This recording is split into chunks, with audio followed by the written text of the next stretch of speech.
عليكم ورحمة الله وبركاته. إن الحمد لله نحمده ونستعينه ونستغفره ونعوذ بالله من شرور أنفسنا وسيئات أعمالنا. من يهده الله فلا مضل له ومن يضلل فلا هادي له. وأشهد أن لا إله إلا الله وأشهد أن محمدا عبده ورسوله.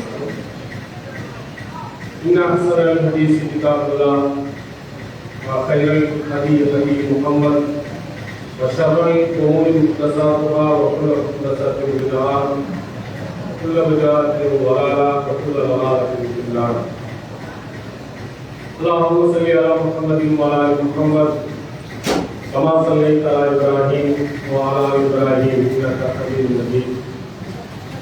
اللهم بارك على محمد وعلى آل محمد كما باركت على إبراهيم وعلى آل إبراهيم إنك حميد مجيد. அளவற்ற அருளாளரும்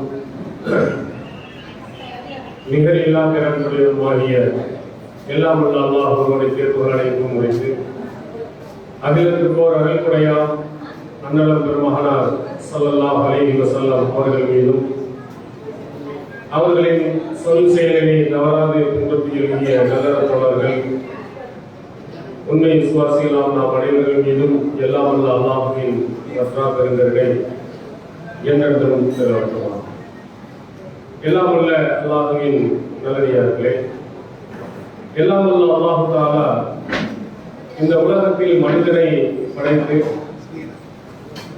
இந்த மனிதனுக்கு இன்னொரு ஒரு வாழ்க்கை உண்டு என்பதையும் நினைவூட்டி அந்த வாழ்க்கையில் வெற்றி பெற வேண்டும் என்று சொன்னால் இந்த உலகத்தில் அந்த படைத்த இறைவன் காட்டிய வழியின் அடிப்படையில் தன்னுடைய மார்க்கங்களினுடைய சட்டதிட்டங்களை அமைத்துக் கொள்ள வேண்டும் என்று திருக்குர்ஆனில் ஏராளமான இடங்களில் அல்லாஹ் தஆலா நமக்கு அறிவுரை பகிர்ந்துள்ளார்.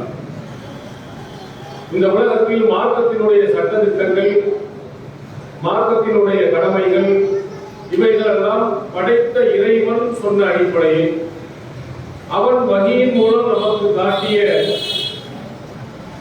அவன் வஹீயின் மூலம் நமக்கு சொல்லித் தந்த, அவன் நமக்கு அறிவுரை வழங்கிய அந்த சட்டதிட்டங்களின் அடிப்படையில் தான் நம்முடைய மார்க்க விஷயங்களை அமைத்துக் கொள்ள வேண்டும். அதற்கு மாற்றமாக இந்த உலகத்தில் உள்ளவர் பெரியவர்கள், முன்னோர்கள், மூதாதையர்கள், ஆலிம்கள், ஊருடைய பழக்க வழக்கங்கள், உறவுகளில் சொல்லக்கூடிய செய்திகள் இவைகள் எல்லாம் மார்க்க விஷயமாக நாம் எடுத்து பின்பற்றினோம் என்று சொன்னால் நிச்சயமாக மறுமையில் அவர் வெற்றி அடைய முடியாது என்பதையும் அல்லாஹ் பல இடங்களில் தெளிவுறுத்துகிறார். அல்ல திருமலை குர்ஆனில் ஒரு இடத்தில் ரொம்ப ரத்தின சுருக்கமாக ஒரு வாசகத்தில் நமக்கு நினைவூட்டுகிறார். நபியே, நீங்கள் சொல்லுங்கள், இன்ன ஹுதல்லாஹி ஹுவல் ஹுதா, நேர்வழி என்பது அல்லாஹ்வுடைய வழிதான் நேரான வழி. இறைவன் காட்டிய வழிதான் மிகவும் சரியான வழி என்பதை இந்த மக்களுக்கு நீங்கள் சொல்லுங்கள். அல்லாஹ்வுடைய வழிகாட்டுதல், அந்த வழிகாட்டுதல் தான் சரியான வழி, அதுதான் நேரான வழி என்று நபியே மக்களுக்கு சொல்லுங்கள். நீங்கள் எந்த வழிகாட்டுதலாக இருந்தாலும் சரி, மிகச் சரியான ஒரு வழி என்று சொன்னால் அது படைத்த இறைவன் உங்களுக்கு காட்டிய வழிதான். இதை தன்னுடைய நபியின் மூலம் இந்த சமுதாயத்திற்கு அல்லாஹ் தஆலா சொல்கிறார். எவ்வளவு பேருக்கு நீங்க காட்டலாம், பெரிய அல்லாமாவாக இருக்கலாம், பெரிய அறிஞர்களாக இருக்கலாம், பெரிய ஆளுமாக இருக்கலாம், அவர்கள் காட்டிய வழியும் கூட சரியான வழி அல்ல. படைத்த இறைவன் எந்த வழியை சொன்னாரோ அதுதான் சரியான வழி. ஏன்னா மறுமை நாளையில் நாம் யாரிடத்திலே போய் கையேந்தி நிற்க போகிறோம், யார் நமக்கு தீர்ப்பு வழங்க போகிறார் என்றால் அல்லாஹ் தான் தீர்ப்பு வழங்க போகிறார். அவர் தான் சிலரை சொர்க்கத்துக்கு அனுப்ப போகிறார், சிலரை நரகத்துக்கு அனுப்ப போகிறார். அப்ப யாருடைய ஜட்ஜ்மென்டின் அடிப்படையில், யாருடைய தீர்ப்பின் அடிப்படையில் ஒரு சொர்க்கத்துக்கு போவார், நரகத்துக்கு போவார் என்றால் அல்லாஹ்வுடைய அடிப்படையில் தான். அப்ப நாம் எப்படி நடக்கிறோம்? உண்மையிலேயே ஒரு புத்திசாலி அறிவாளியாக இருந்தால், நம்ம ஆகரத்தை நம்புவோனாக இருந்தால், மறுமை நாளில் அல்லாஹ் தான் தீர்ப்பு வழங்குவோம் என்று நாம் நம்பிக்கை கொண்டிருந்தால் நம்முடைய வாழ்க்கை முறையெல்லாம் எப்படி இருக்கிறோம்? அந்த அல்லாஹ் காட்டிய வழியில் தான் இருக்கிறோம். அவன்கிட்ட போய் அழகா சொல்லலாம், யாரெல்லாம் நீ சொன்ன அடிப்படையில் தான் நான் நடந்தேன்னு கேட்கலாம்.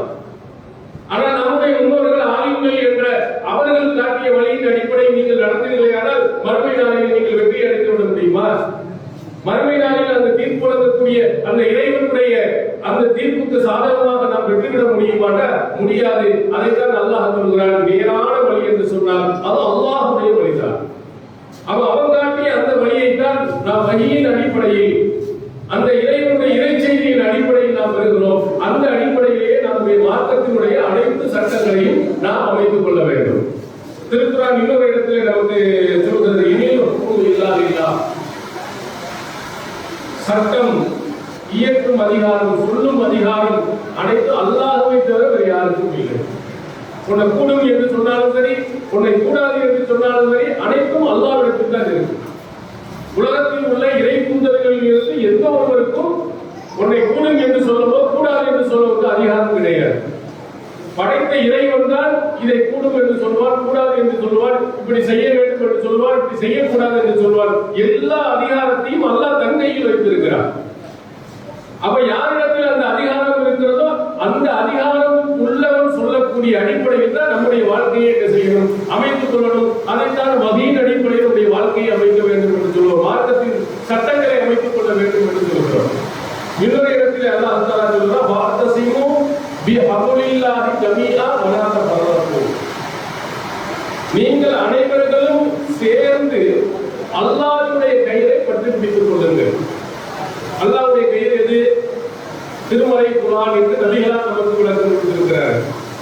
அல்லாஹ்வுடைய கயிறான திருக்குர்ஆனை நீங்கள் அனைவர்களும் சேர்ந்து பற்றி பிடித்துக் கொள்ளுங்கள். அல்லாஹ்வுடைய வஹியான, அல்லாஹ்வுடைய வஹி செய்தியாக இருக்கக்கூடிய திருக்குர்ஆன்.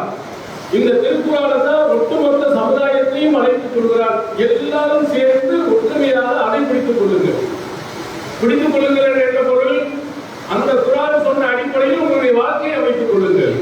அந்த குர்ஆன் சொன்ன அடிப்படையிலே உங்களுடைய சட்டத்திட்டங்களை அமைத்துக் கொள்ளுங்கள். மார்க்கத்தினுடைய அளவுகோலாக அந்த திருமறை குர்ஆனை எடுத்துக் கொள்ளுங்கள் என்று திருக்குர்ஆன் வஹியின் அடிப்படையில் இருக்கணும். எல்லாரும் சேர்த்து ஒன்றுபட்டு பிடிக்க வேண்டிய ஒரு அற்புதமான அழகான ஒரு வழிகாட்டுதல் என்று இருப்பது என்றால் அது வகையாக இருக்கக்கூடிய திருமறை குர்ஆனுடைய செய்திதான். அந்த செய்தியை தான் நீங்கள் பிடித்துக் கொள்ள வேண்டும். அதிலிருந்து நீங்கள் தவறு விடக்கூடாது. இதே இன்னொரு இடத்தில் அல்லாஹ் தஆலா சொல்கிறான் பாருங்கள் அழகாக, அம்லஹும் ஷுரகாவு ஷரவுலஹும் மினத்தீனி மாலம் யஅதத் பில்லாஹ். அல்லாஹ் அனுமதிக்காத, அல்லாஹ் அனுமதி கொடுக்காத ஒரு விஷயத்தை மார்க்கமாக ஆக்கும் இணை கடவுள்கள் அவர்களுக்கு இருக்கிறார்களா?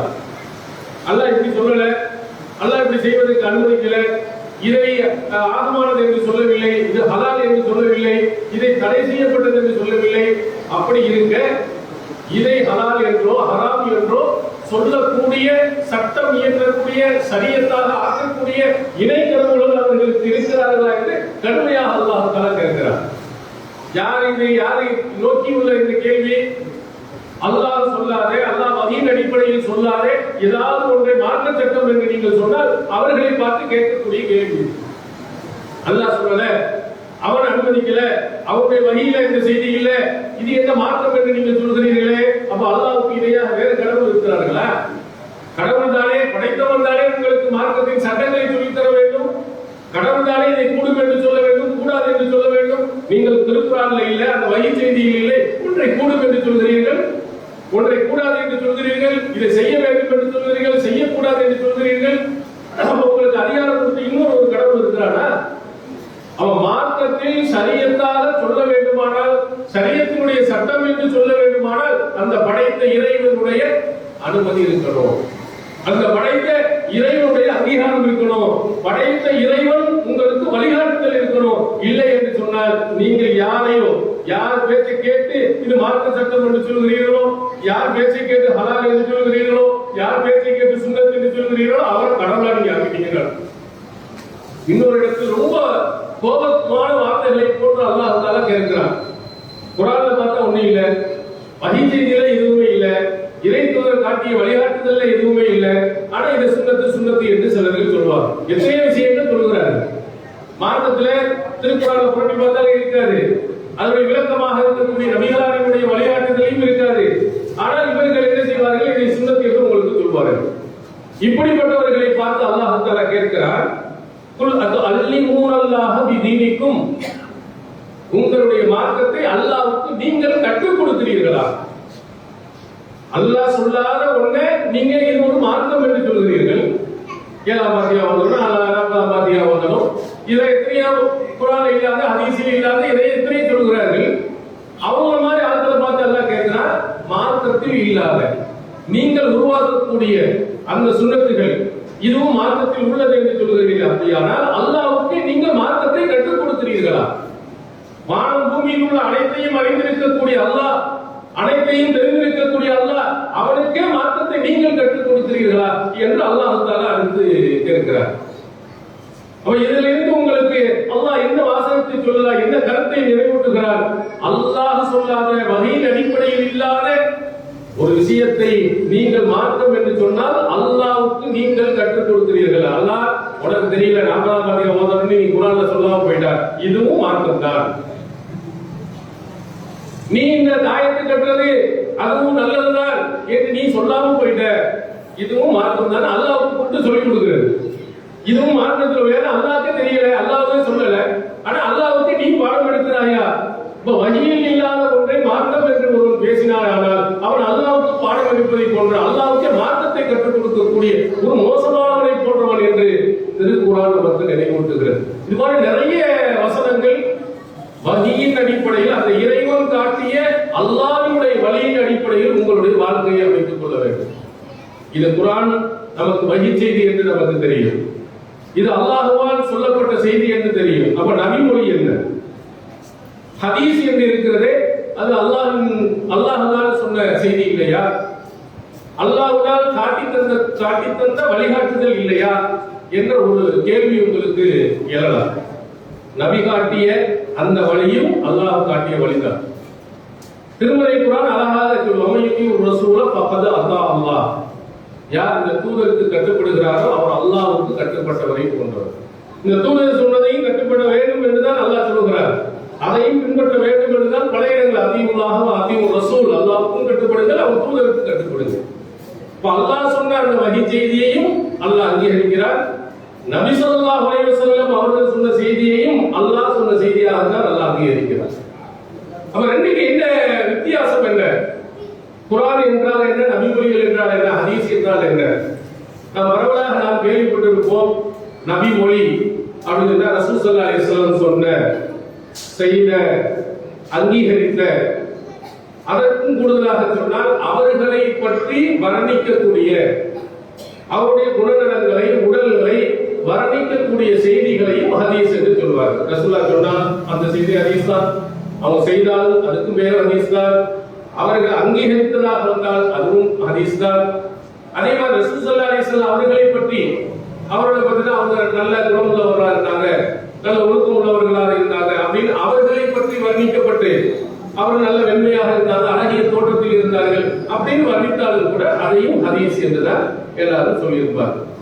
இப்படி ரசூல் ஸல்லல்லாஹு அலைஹி வஸல்லம் சொன்ன, செய்த, அங்கீகரித்தவைகள், இவைகள் எல்லாம் நபிமொழிகள் என்று நம்ம அறிந்திருக்கிறோம். இந்த நபிமொழிகளில் அனைத்தையுமே நாம் பின்பற்றுவதால், இந்த நபிமொழிகளில் வஹீயின் அடிப்படையில் ரசூலுல்லாஹி ஸல்லல்லாஹு அலைஹி வஸல்லம் சொன்னதை பின்பற்றுவதால், நபிமொழிகளில் 2 வகை உண்டா? வஹீயை சார்ந்தவை உண்டு, வஹீ அல்லாதவை என்று இருக்கிறதா என்றால் 2ம் உண்டு. ரசூல் ஸல்லல்லாஹு குர்ஆனுடைய வசனங்கள் அனைத்தும் அல்லாஹ்வுடைய சொல், அதில் எந்த மாற்றமும் இல்லை. நபிமொழிகளில் உள்ள செய்திகளை நீங்கள் எடுத்து பார்த்தீர்களேயானால் 2 வகையான செய்திகள் நபி ஸல்லல்லாஹு அலைஹி வஸல்லம், ஒன்று வஹீயின் அடிப்படையில் அல்லாஹ் சொன்ன அடிப்படையில் சொல்லப்பட்ட செய்திகள் உண்டு, இன்னொன்று அவர்கள் சொந்த கருத்தாக சொன்னவைகளும் உண்டு. இப்போ உதாரணத்துக்கு சொல்ல வேண்டுமானால் சஹீஹுல் புகாரியில் இடம்பெற்றிருக்கக்கூடிய ஒரு செய்தி, ரசூல் ஸல்லல்லாஹு அலைஹி வஸல்லம் காலத்தில் வாழ்ந்த பரீரா என்ற நபி தோழி, அவர் முந்தைய அவர்கள் அடிமையாக இருந்த நேரத்தில் அவருடைய கணவராக இருந்தவர் முகீஸ். அவர் விடுதலை செய்யப்பட்டவர். ஆயிஷா நாயகி அவர்கள் பரீராவை விலைக்கு வாங்கி, அன்றைய கால அடிமையாக இருந்தனால விலைக்கு வாங்கி விடுதலை செய்யப்பட்டவுடன் முகீஸிடம் இருந்து பிரிந்து விடுகிறார். ஆனால் முகீஸ் என்பவர் பரீராவுடன் வாழ வேண்டும் என்று ஆசைப்படுகிறார். ரசூல் ஸல்லல்லாஹு அலைஹி வஸல்லம் போய் பரீராவிடத்திலே சொல்கிறார்கள், லவ் ராஜாதிஹி, நீ ஏன் திரும்ப அவரோடு சேர்ந்து வாழ்ந்தால் என்ன? அந்த முகீஸ் தான் ஆசைப்படுறாரு, அவரோட நீ சேர்ந்து வாழ வேண்டியதானே அப்படின்னு ரசூல் ஸல்லல்லாஹு அலைஹி வஸல்லம் சொல்கிறார். அவர் ரசூலுல்லாஹி ஸல்லல்லாஹு அலைஹி வஸல்லம் சொன்ன அனைத்து செய்திகளும் அல்லாஹ்வின் கட்டளை என்று இருக்குமானால் பரீரா என்ன செஞ்சிருக்கணும்? கண்ணீரா சமீனா அதாரா கேட்கணும் கஷ்டப்பட்டோம் அப்படின்னு இருந்திருக்கணும். அப்ப பரீரா ரலியல்லாஹு திரும்ப ரசூல் ஸல்லல்லாஹு அலைஹி வஸல்லம் அவர்களிடம் கேட்கிறாங்க, அப்படி அல்லாஹ்வின் தூதர் அவர்களே, எனக்கு நீங்கள் கட்டளை இடுகிறீர்களா? இது மார்க்கத்தினுடைய கட்டளையாக இது கண்டிப்பா செய்ய வேண்டும் என்று நீங்கள் கட்டளை இடுகிறீர்களா? இன்னமா நான் பரிந்துரை தான் செய்கிறது, கட்டளை கிடையாது. அவ பரீரா ரலியல்லாஹு அவர்கள் சொல்லுகிறார்கள், லா ஹாஜத லீ ஃபீஹி, அவர் எனக்கு தேவையில்லை, நீ சொல்ல நான் வாழ முடியாது. ரசூலுல்லாஹ் பரிந்துரை செய்கிறாங்க, நீ சேர்ந்து வாழன்னு சொல்றாங்க, எனக்கு தேவையில்லை. மார்க்கத்தின் கட்டளையாக இருக்குமானால் அந்த கட்டளை என்ன செஞ்சிருக்கணும்? கண்டிப்பா சேர்ந்து வாழணும்னு வந்திருக்கணும், சேர்ந்து வாழ்ந்திருக்கணும். இது ரசூல் ஸல்லல்லாஹு அலைஹி வஸல்லம் அவர்கள் சொந்தமாக அவர்கள் விருப்பத்தின் அடிப்படையில் சொன்ன ஒரு அறிவுரை. அதை ஏற்றுக்கிறது அவசியம் இல்லை, இது வஹீயின் அடிப்படையில் உள்ளவை அல்ல. அதனால இந்த மாதிரி செய்திகள் மார்க்கத்தினுடைய அளவுகள்ல வராது. அதே மாதிரி ரசூல் ஸல்லல்லாஹு அலைஹி வஸல்லம் ரொட்டியை சாப்பிட்டாங்க. அதே மாதிரி அவருடைய பாய்கள் எல்லாம் பேரித்த மரத்தினுடைய ஓலைகளால் ஆகப்பட்டது. அதனால ரொட்டியை கோதுமை ரொட்டியை சாப்பிடுறது சுன்னத்து அப்படின்னு யாரும் சொல்றது இல்லை.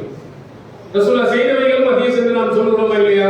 அப்ப ரசூல் ஸல்லல்லாஹு அலைஹி வஸல்லம் சாப்பிட்டது கோதுமை ரொட்டி, சாப்பிடுவது சுன்னத்து. ஒட்டகத்தில் பயணம் செய்தார்கள், நபிமொழிகள் இருக்கிறது, எனவே ஒட்டகத்தில் போறது சுன்னத்து.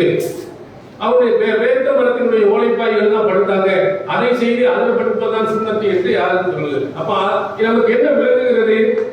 மார்க்கத்தின் அடிப்படையில் வஹீ என்ற அடிப்படையில் ரசூல் ஸல்லல்லாஹு அலைஹி வஸல்லம் அவர்கள் சொன்ன செய்திதான் வஹீயின் அடிப்படையில் வரும், கட்டாயம் என்ற அடிப்படையில் வரும். ரசூல் ஸல்லல்லாஹு அலைஹி வஸல்லம் அவர்கள் பல செய்திகள் தன்னுடைய சொந்த கருத்தாகவும் சொல்லியிருக்கிறார்கள், அல்லாஹ்வின் கட்டளையாக சொல்லியிருக்கிறார்கள். அல்லாஹ்வின் கட்டளையாக அவர்கள் சொன்னார்களானால் கண்டிப்பா நம்ம என்ன செய்யணும்? ஏற்று கண்டிப்பாக நடக்கும். அவர் ரசூல் ஸல்லல்லாஹு அலைஹி வஸல்லம் அவர்கள் கட்டளையாக சொன்ன அனைத்து செய்திகளும் நம்ம பின்பற்றி ரசூலுல்லாஹ் சொன்னார்கள் என்று நபிமொழி புத்தகத்தில் பதிவு செய்யப்பட்ட அனைத்தையும் நாம் பின்பற்றித்தான் ஆக வேண்டுமா அப்படின்னு நீங்க சொன்னால் எல்லா அறிஞர்களும் சொல்வார்கள், அப்படி இல்லை. நபி ஸல்லல்லாஹு அலைஹி வஸல்லம் அவர்கள் சொன்னார்கள் என்று வந்த அத்தனை செய்திகளையும் நீங்கள் பின்பற்ற வேண்டும் என்பதல்ல. ஏன்னா ரசூல் ஸல்லல்லாஹு அலைஹி வஸல்லம் அவர்கள் அந்த செய்தியை சொன்னார்களா இல்லையா என்று முதலில் ஊர்ஜிதம் செய்ய வேண்டும், உறுதிப்படுத்த வேண்டும். உறுதிப்படுத்தியதற்கு பிறகுதான் நபிமொழியை என்ன செய்யணும்? இது ரசூல் ஸல்லல்லாஹு அலைஹி வஸல்லம் சொன்னார்கள் என்று முடிவு செய்து அதற்கு பிறகு பின்பற்றணும். ரசூலுல்லாஹ் சொல்லிவிட்டார்கள் என்று அரபி மொழியில் எழுதியிருந்தால், ரசூல் ஸல்லல்லாஹு அலைஹி வஸல்லம் சொல்லியிருக்கிறார் என்பதற்கு அது அறிவிப்பாளர் வரிசை இருந்து விட்டது என்றால் உடனே நாம் பின்பற்ற வேண்டும் என்று எந்த அறிஞரும் நமக்கு என்ன செய்யல சொன்னதில்லை. ஆனால் குர்ஆனுக்கு அப்படி கிடையாது. திருமறை குர்ஆனுடைய அனைத்து வசனங்களும் 100% முழுமையாக பாதுகாக்கப்பட்டிருக்கிறது.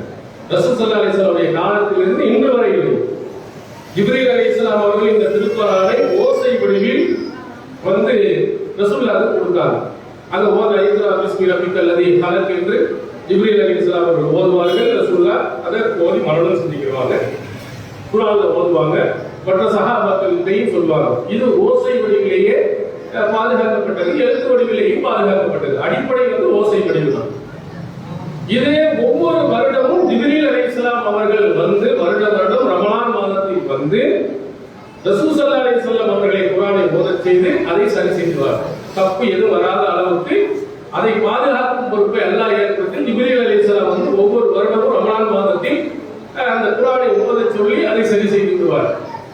சஹீஹ் புகாரியில் நடந்திருக்கும் ஒரு செய்தி.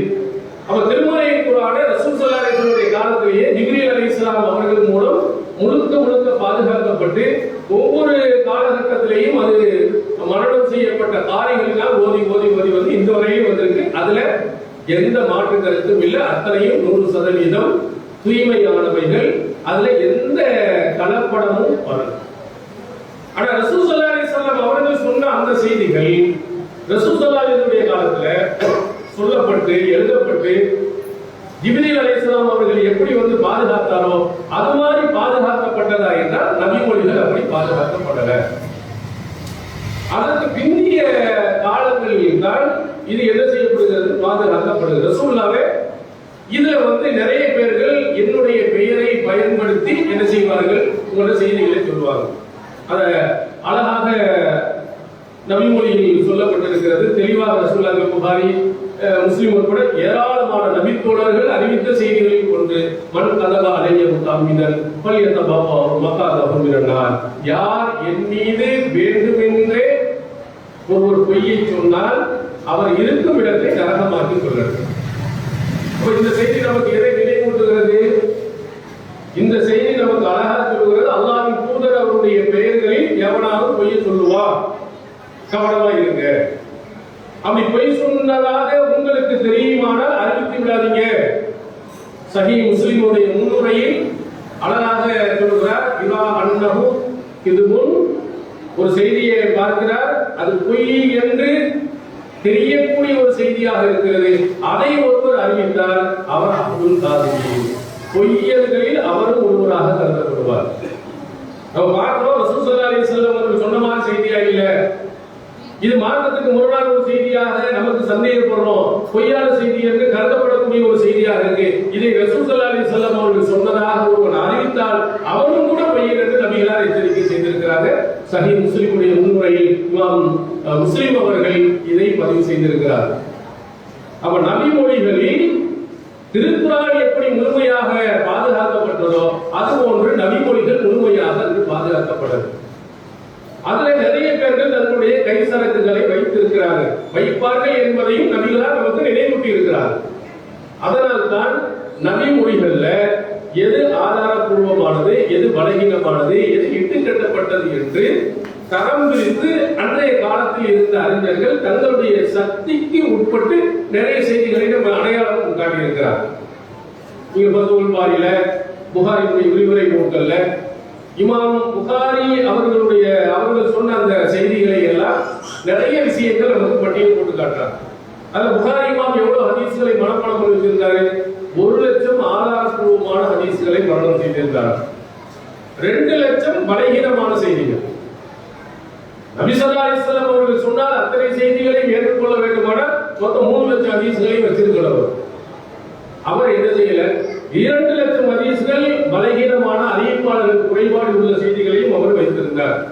அவர் மரணம் செய்திருந்தார் என்ற செய்தி பதிவு செய்யப்பட்டிருக்கிறது. அப்ப நபிமொழிகளில் ஏற்றுக்கொள்ளத்தக்கவையும் உண்டு, மறுக்கப்படக்கூடியவைகளும் உண்டு. அதற்கு என்னென்ன அளவுகோல் வைத்து அந்த நபிமொழிகளை பின்பற்ற வேண்டும் என்பதை அன்றைய காலத்தில் இருந்த அறிஞர்கள் பல சரத்துக்கள், பல நிபந்தனைகளை என்ன செய்திருக்கிறார்கள் போட்டு நமக்கு அடையாளம் காட்டி அவருடைய பார்வையில எவைகள் எல்லாம் பலகீனமான செய்திகள், எவைகள் எல்லாம் ஆதாரபூர்வமான செய்திகள், எவைகள் எல்லாம் விட்டுக்கட்டப்பட்ட செய்திகள் என்றும் சொல்லியிருக்கிறார்கள். ஒரு செய்தியை நபிகள் பெருமானார் அவர்கள் சொன்னதா இல்லையா என்று எப்படி அடையாளம் காணுவது, அதற்குரிய அடையாளங்கள் என்ன என்பதையும் என்ன செய்திருக்கிறார்கள், சொல்லியிருக்கிறார்கள். அந்த அடையாளத்தின் அடிப்படையில் நம்ம முந்தைய காலத்தில் இருந்த அறிஞர்கள் எல்லாம் சொல்லி இருக்கக்கூடிய அந்த விதிமுறைகளின் அடிப்படையில் தான் சில ஹதீசுகளை, இது அறிவிப்பாளர் வரிசையிலே சரியாக இருந்தாலும் இது திருமறை குர்ஆனுக்கு முரணாக இருக்கிறது, இது அறிவுபூர்வமாக மாற்றமாக இருக்கிறது என்று நாம் சில ஹதீசுகளை என்ன செய்கிறோம், சொல்லுகிறோம். இப்படி சொல்லும் போது ஒரு சிலர்கள் என்ன செய்கிறார்கள், வானத்துக்கும் பூமிக்கும் குதிக்கிறார்கள். அறிவிப்பாளர் வரிசை சரியாக இருக்கின்ற போது எல்லா செய்திகளையும் நீங்கள் ஏற்க வேண்டியதானே? ஏன் குர்ஆனுக்கு முரண் என்று சொல்லிக்கொண்டு நீங்கள் மறுக்கிறீர்கள்? இது இவர்கள் கொண்டு வந்த ஒரு புதுமையான கொள்கை, இவர்கள் கொண்டு வந்த புதுமையான சட்டங்கள், இதுக்கு முன்னால் யாருமே கொண்டு வருவார்ல, இவைகளா புதுசாக கொண்டு வந்து மக்களை குழப்புகிறார்கள் என்ற ஒரு செய்தியை பரப்புகிறார்கள். இது உண்மைதானா? இல்ல நம்ம தான் இந்த மாதிரி அளவுகோலை கொண்டு வந்திருக்கிறோமா, அல்லது இதற்கு முன்னால் வாழ்ந்த அறிஞர்கள் இந்த அடிப்படை விதிகளை நமக்கு சொல்லி இருக்கிறார்கள்? எப்படி ஒரு ஆதாரபூர்வமான ஹதீஸ்கள் இருக்க வேண்டும் என்றால் ஒரு 5 நிபந்தனைகளை நமக்கு சொன்னார்களோ அதுபோன்று ஒரு நபி மொழி ரசூல் ஸல்லல்லாஹு அலைஹி வஸல்லம் அவர்களுடைய செய்தியாக இருக்காது என்பதற்கும் அளவுகளை சொல்லியிருக்கிறார்கள். கண்டிப்பாக உறுதியாக அவர்கள் சொல்லியிருக்கிறார்கள்.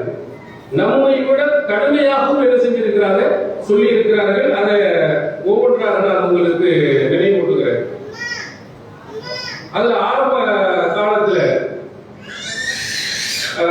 இப்னு அப்பாஸ் ரலியல்லாஹு அன்ஹு அவர்கள் சொன்ன ஒரு செய்தி சஹீஹ் முஸ்லிம்ல முன்னுரையில் இடம்பெற்றிருக்கிறது. அதுல குசைனுல் அதவி என்பவர் என்ன செய்கிறார்னா ஒரு நபிமொழியை இப்னு அப்பாஸ் ரலியல்லாஹு அவர்களை பற்றி சொல்லுகிறார். இப்னு அப்பாஸ் ரலியல்லாஹு அவர்களிட்ட ரசூலுல்லாஹ் சொன்னாங்கன்னா அவர் பாட்டுக்கு அதை கேட்காத மாதிரி வேற பக்கம் அவர் திரும்பிட்டே இருக்காரு. அப்ப அவருக்கு கோபம் வந்துருச்சு, ஏதோ மன வருத்தம் வந்துட்டு ஹதீசுக்கான் ரசூலுல்லாஹி ஸல்லல்லாஹு அலைஹி வஸல்லம் வலா தஸ்மா, நான் அல்லாஹ்வின் தூதர் அவர்கள் சொன்னதாக சொல்லிக் கொண்டிருக்கிறேன், ஆனால் காது கொடுத்து கேட்க மாட்டேங்கிறீங்க. நபி சொன்ன ஒரு செய்தியை உங்களிடத்தில் நான் சொல்லுகிறேன், ஆனா நீங்க வாட்டுக்கு கேட்காம கொள்ளாமல் இருக்கிறீர்கள். கோபம் அவரு வருத்தமாக சொல்லுகிறார். அப்ப இப்னு அப்பாஸ் ரலியல்லாஹு அவர்கள் சொல்கிறார்கள், ஒரு காலம் இருந்தது, அந்த காலத்துல அல்லாஹ்வின் தூதர் அவர்கள் ஒரு செய்தியை சொன்னார்கள் என்று சொன்னால் எங்கள் கண்கள் எல்லாம் அதை நோக்கி போகும், காதுகள் எல்லாம் அதன் பக்கம் சாயும். ரசூலுல்லாஹ் சொல்றாங்க, அல்லாஹ்வின் தூதர் சொன்னாங்க அப்படின்னு நாம பார்த்து கொண்டு இருப்போம். அப்படி ஒரு காலம் இருந்தது. ஆனால் இப்போ உள்ள கால மக்கள் என்ன எப்படி ஆயிட்டாங்க, ஒவ்வொருத்தரும் இன்ன பலம்மா ரத்திபன் நாசு அஸ்ஸபர் தரூல, இந்த மக்கள் ஒட்டகங்கள் பயணிக்க தகுந்த ஒட்டகங்கள், முரட்டுப்படக்கூடிய ஒட்டகங்கள் எல்லாத்திலையும் சவாரி செய்யக்கூடியவர்களாக ஆகிவிட்டார்கள். இது என்ன கருத்தை சொல்கிறாருன்னா, நம்ம பயணம் செய்யணும்னா அதுக்கு தகுந்த மாதிரி ஒட்டகத்தில் ஏறணும், எதை கிடைச்சதோ கிடைக்கட்டும் அப்படின்னு எதையுமே ஆய்வு செய்யாமல் நடக்கக்கூடியவர்களாக மாறிட்டாங்க. மக்கள்கிட்ட வந்து ஒரு தெளிவு இல்லாமல் போய்விட்டது. எது நபிமொழி என்பதை கவனிக்காம ரசூலுல்லாஹ் எதை கேட்டாலும் ரசூலுல்லாஹ் சொன்னாங்கன்னு வந்ததினால் எது எங்களுக்கு தெரிகிறதோ, எது நபிமொழி நாங்கள் அறிகிறோமோ அதை மட்டும்தான் நாங்கள் எடுப்போமே தவிர சும்மா ரசூலுல்லாஹி அலைஹி வஸல்லம் அவர்கள் சொன்னார்கள் என்று சொன்னால் நாங்கள் ஏற்றுக்கொள்ள மாட்டோம் என்று இப்னு அப்பாஸ் அவர்கள் தன்னுடைய வாழ்நாளிலேயே என்ன செஞ்சிருக்கிறாரு, நமக்கு நினைவூட்டியிருக்கிறார். சஹீஹ் முஸ்லிம்ல முன்னுரையில் நமக்கு சொல்லப்பட்டிருக்கிறது. அதாவது நபிமொழியை ரசூலுல்லாஹ் சொல்லிட்டாங்கன்னா மட்டும் இருக்கிறாரு, கரெக்டா இல்லையா என்பதை ஆய்வு செய்து என்ன செய்ய வேண்டும், பின்பற்ற வேண்டும். அடுத்ததாக இந்த ஹதீஸ்ல இருக்கக்கூடிய விதிமுறைகளை பற்றி சியூதி இமாம் அவர்கள் தத்ரீபுர் ராவி என்று சொல்லக்கூடிய ஹதீஸ்களை விதிகளை பற்றிய பேசக்கூடிய மிக பிரசித்தி பெற்ற ஒரு நூல் தத்ரீபுர் ராவி. அதுல சியூதி இமாம் அவர்கள் ரபீ இப்னு ஹுசைன் என்ற ஒருவர் சொன்ன ஒரு செய்தி அழகாக பதிவு பண்றார். ஒரு ஹதீஸை எப்போ நம்ம ஏற்கணும், எப்போ மறுக்கணும், அதுக்கு என்ன அளவுகோல், எப்படிப்பட்ட நிலையை நம்ம அந்த ஹதீஸ்கள் நம்ம உள்ளத்தில் ஏற்படுத்தும் என்பதை அவர் சொல்கிறார். இன்னலில் ஹதீஸ் லௌகன் கலவும் நஹார், ஹதீஸ்கள்ல சில ஹதீஸ்கள் இருக்குது, அது பகல் போன்று பிரகாசமாக இருக்கும். தாரிஃபு, அதை நீ அறிந்து கொள்ளும். வளர்ந்த மாதிரி ரொம்ப அற்புதமா அழகான செய்திகளாக அந்த நபிமொழியை படிக்கும் போதே எவ்வளவு அற்புதமான அழகான அறிவுரை, எவ்வளவு தெளிவான அறிவுரை அப்படின்னு பகல்ல உள்ள வெளிச்சத்தை போன்று அழகாக அந்த செய்திகள் இருக்கு. சில செய்திகள் நுண்மத்தின் லைன் இரவை போன்று இருள் நடந்து போய் இருக்கும். சில செய்திகள் ஹதீஸ்ல பார்த்தா அதை நீ மறுப்பாய், நீ மறுக்கிற பார்த்தாலே இப்படி சொல்றாங்களா, ரசூலுல்லாஹி இப்படி சொல்லி இருப்பாங்களா அப்படின்னு பார்த்தோம்னா இருள் அடைந்ததை போன்று சில செய்திகள் இருக்கும், நீங்க மறுத்துறீங்க. உதாரணத்துக்கு ஒரு செய்தி, பலவீனமான ஒரு செய்தி உங்களுக்கு சொல்றது, நீங்க பார்த்த உடனே டக்குன்னு நீங்களே சொல்லிடுவீங்க. உங்களுடைய கண் பார்வை அழகாக வேண்டுமானால் அழகிய பெண்களை நீங்கள் பாருங்கள். ரசூலுல்லாஹ் சொல்லி தானே இருப்பாங்க. இது வந்து அறிவாளர் வரிசை பார்ப்பீங்களா? நபி ஸல்லல்லாஹு அலைஹி வஸல்லம் அவர்கள் கண் பார்வை கூர்மையாகணும்னா நல்ல அழகான பெண்களை பாருங்கள் இப்படி சொல்லுவாங்களா? இஸ்லாத்தினுடைய விதிமுறையா? பெண்கள் பார்த்தா அந்த பார்வையை தாழ்த்தி கொள்ளுங்கள் குர்ஆன் வசனத்துக்கு நபிகளா எவ்வளவு சொல்லி இருக்கிறாங்க. அப்ப இதை பார்த்த உடனே ஒரு இறை மாதிரியான செய்தியாக இருக்கிறது அப்படின்னு உங்களுக்கு தெரியும். இதே இப்னு சியூத்தி அவர்கள் வாழ்ந்தது 849. இந்த செய்தியை சொல்ல பதிவு செய்த நூல், இதை எழுதியவருடைய பிறப்பு வந்து 849, ஏறத்தாழ 575 வருடங்களுக்கு முன்னால் எழுதப்பட்ட நூல் இது. அவர் பிறந்தது 575 பிறந்தவர், 575 வருஷத்துக்கு முன்னால் பிறந்தவர். அவர் இதுல இது போன்ற ஒரு செய்தியை சொல்கிறார். அதே மாதிரி இப்னுல் ஜௌசி என்பவர் யார் என்றால் ரசூல் ஸல்லல்லாஹு அலைஹி வஸல்லம் அவர்கள் மீது பொய்யான செய்திகளை கட்டிய செய்திகளை இந்த உலகத்திற்கு அடையாளம் காட்டியவர்களில் முதன்மையானவர். அல் மௌலூமா, இட்டுக்கட்டப்பட்ட செய்திகளுக்கு ஒரு புத்தகமே எழுதியிருக்கிறார். அதுல நிறைய அடிப்படை விதிகளையும் அவர் சொல்லியிருக்கிறார். அவர் சொன்ன ஒரு செய்தியை சுயூதி இமாம் அவர்கள் சொல்லியிருக்கிறாங்க. இப்னுல் ஜௌசியினுடைய பிறப்பை நீங்கள் பார்த்தா 508 ஹிஜ்ரி 508, ஏறத்தாழ 900 வருடங்களுக்கு முன்னால வாழ்ந்தவர். நம்மள 900 வருஷத்துக்கு முன்னால வாழ்ந்தார். அவர் சொல்லுகிறார், அது ஹதீஸுல் முன்கர், மறுக்கப்பட வேண்டிய செய்திகள் இருக்கா இல்லையா, அந்த செய்திகள் எப்படி இருக்குங்கிறத அவர் அடையாளப்படுத்தி சொல்கிறார்.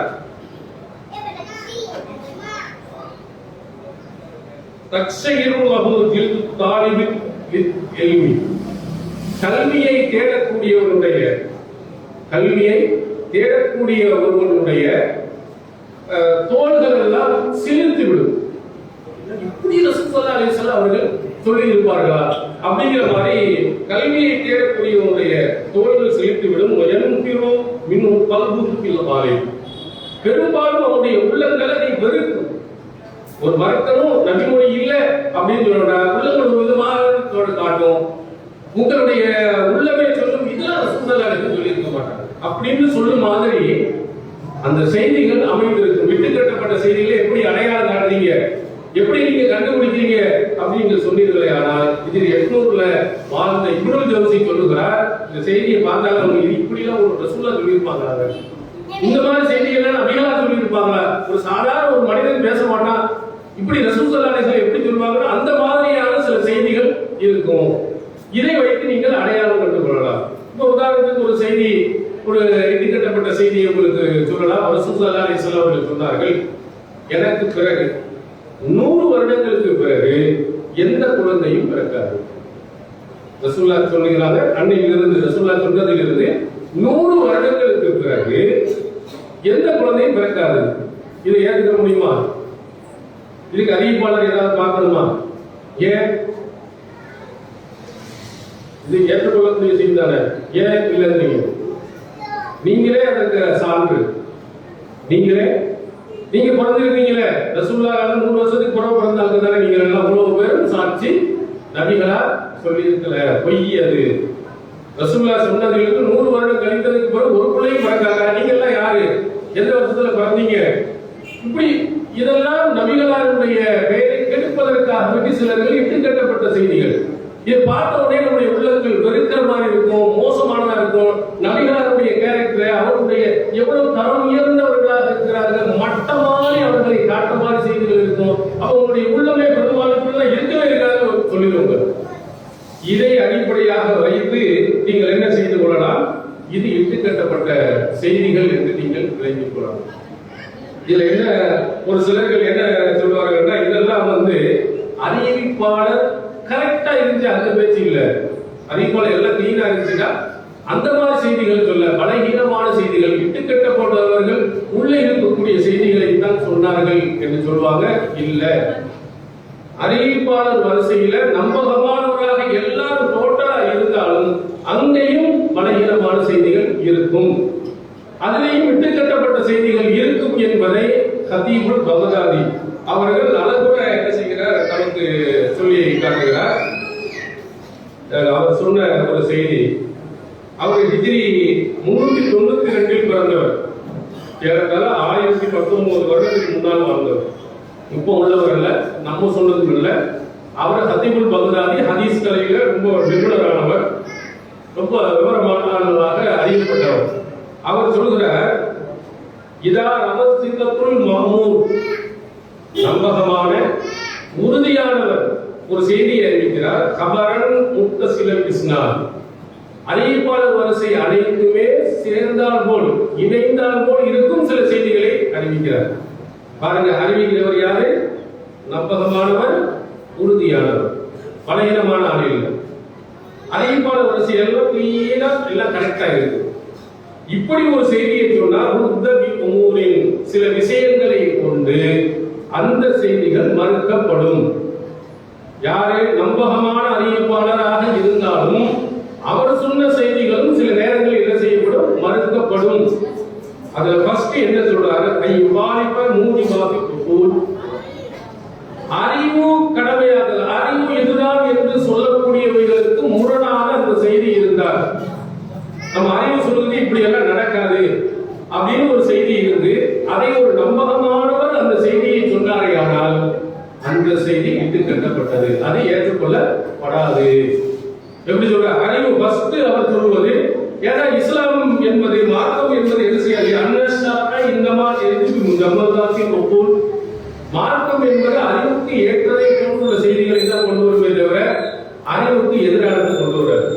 ஏன்னா அல்லாஹ்வே பல இடங்களில் என்ன இருக்கிறாங்க, அப்படா தாக்கிலும் நீங்கள் சிந்திக்க மாட்டீர்களா, அப்படா எத்தனை போகணும் குரானை நீங்கள் சிந்திக்க மாட்டீர்களா, எத்தனை இடங்கள்ல சிந்தித்து பாருங்க. அறிவு கரெக்டா இருந்தா அல்லாஹ் சொல்றான். கத்தீப் பக்தாதி அவர்கள் சொல்கிறார்கள், இவர்கள் சொல்லக்கூடிய ஒரு நம்பகமானவர் சொல்லக்கூடிய செய்தி அறிவுக்கு முரணாக இருக்குமானால் அந்த செய்தி மறுக்கப்படும். அம்மா பி கிலாவில் உகூலி அறிவுக்கு மாற்றமானதாக அந்த செய்தி இருக்குமானால், அந்த நம்பகமானவர் சொல்லக்கூடிய செய்தி இருக்குமானால் அது நிராகரிக்கப்படுகிறது. வசானி இரண்டாவது சொல்கிறார், யுகாலிப நஸ்ஸல் கிதாப் வேதம் சொல்லி இருக்கக்கூடிய சட்டங்களுக்கு முரணாக அமைந்திருந்தார். அவர் சொன்ன இரண்டாவது, அல்லாஹ்வுடைய வேதத்துல ஒரு செய்தி இருக்கு, அந்த செய்திக்கு முரணான ஒரு செய்தியை ஒரு நம்பகமான அறிவிப்பாளர் உங்களுக்கு அறிவித்து இருக்கிறார் என்று சொன்னால் என்ன செய்ய முடியாது, ஏற்றுக்கொள்ள முடியாது, அது நிராகரிக்கப்பட்டது. இது யார் சொன்னது? டிஎன்டி சொல்லல, கத்தீபுல் பக்தாதி 1000 வருஷத்துக்கு முன்னாடியே ஹதீஸுடைய விதிகளிலேயே இதை என்ன செஞ்சிருக்கிறார், குறிப்பிட்டிருக்கிறார். அறிவுக்கு பொருத்தம் இல்லாமல் இருந்தாலும் நீ தள்ளிறாரு, ஹதீஸாவில் இருக்காரு, அது நம்பகமானவராக அறிவித்திருந்தாலும் சரி. அவர் அழகா சொல்றார், இப்னு ஜௌசி அவர்கள் இன்னொரு இடத்துல எவ்வளவு அழகாக சொல்கிறார் பாருங்க. வானம் அவர் சொல்றார், அழகாரா அன்னஹு லவ் இஜ்தமா கல்பும் மினஸ் ரிகால். இவர் இன்னும் ஒரு படி மேலே சொல்கிறார், நம்பகமானவர்களுடைய ஒரு கூட்டம், ஒரு பெரிய கூட்டமே என்ன செய்கிறது, அறிவிக்கிறது. அஹ்பரு அன்னல் ஜமல கது தஹலதி சம்மில் கியார்,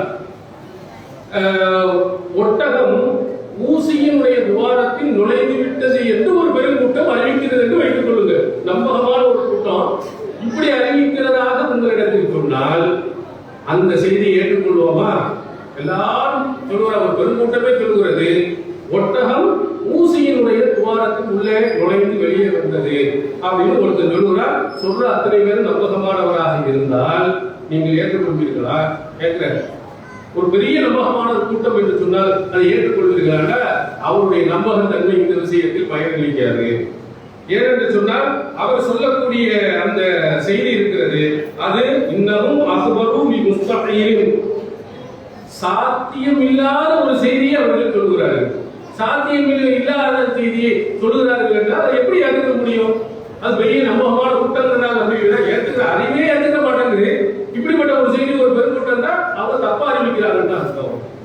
அடுத்து அழகான ஒரு விதிமுறையை சொல்கிறார்.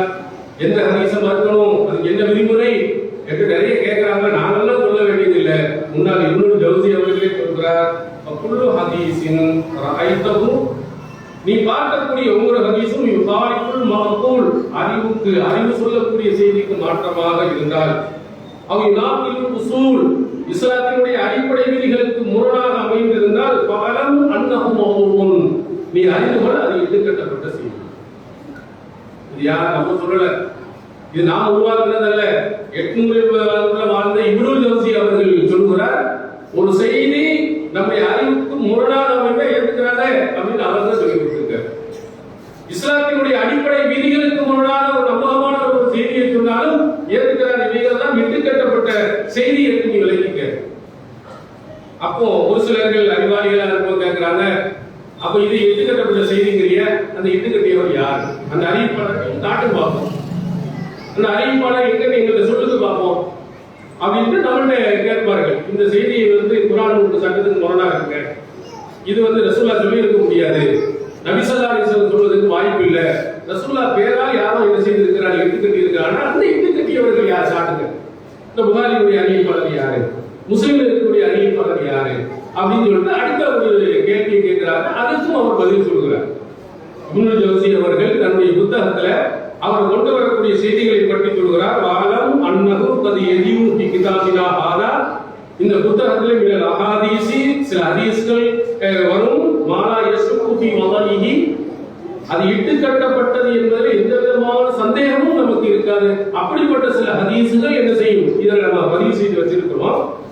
என்றாலும் அன்னகுலா என்ற ஐயனுடன் வாரும் வினருவார். ஆனால் இச்சு கட்டியவர் யார் என்று நமக்கு தெரிகிறது. இவர் தான் என்று நம்மளால சொல்ல முடியாது.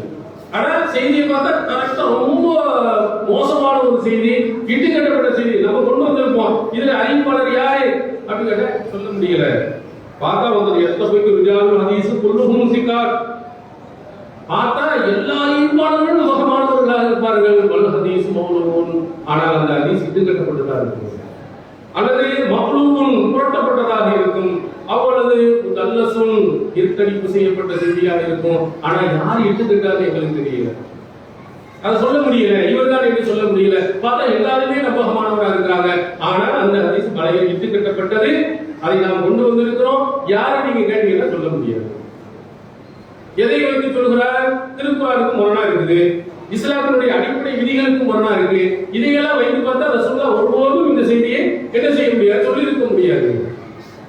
இதெல்லாம் யார் நாம் சொல்லவில்லை. இந்த விதிகளை எல்லாம் சொன்னது அன்றைய காலத்திலேயே இப்னு ஜௌசி போன்ற பெரிய அறிஞர்கள் என்ன செஞ்சிருக்கிறாங்க, சொல்லி ஒரு இட்டு கட்டப்பட்ட ஹதீஸ் நம்ம அறிவுக்கு முரணானோ ரசூல் ஸல்லல்லாஹு அலைஹி வஸல்லம் அவர்கள் சொன்னார்கள் என்பதை நம்மளால் ஜீரணிக்க முடியாமல் வரும். கேட்பாங்க, இதை முடிவு செய்தது யாரு? ஒரு ஹதீஸ் குர்ஆனுக்கு முரணாக இருக்குது, ஹதீஸுக்கு முரணாக இருக்குது, யார் முடிவு செய்வது? இதே கேள்வியை அவர்களுக்கு திருப்பியும் கேட்கலாம். ஒரு ஹதீஸ் பலகீனமானது, இட்டுக்கட்டப்பட்டது, யார் முடிவு செய்வது? இது யாரை சொல்வது? ஒரு ஹதீஸில் அறிவிப்பாளரை பற்றி 2 வித கருத்துக்கள் வந்தால், புகாரி நம்பகமானவர் இருக்கிறாரு, முஸ்லிம் பலகீனமானவர் இருக்கிறாரா, யாரை பேச்ச எடுக்கிறது? நீங்க யாரை நீங்கள் எடுத்துக்கொள்வீர்கள்? திருப்பி கேட்டால் என்ன சொல்வீர்கள்?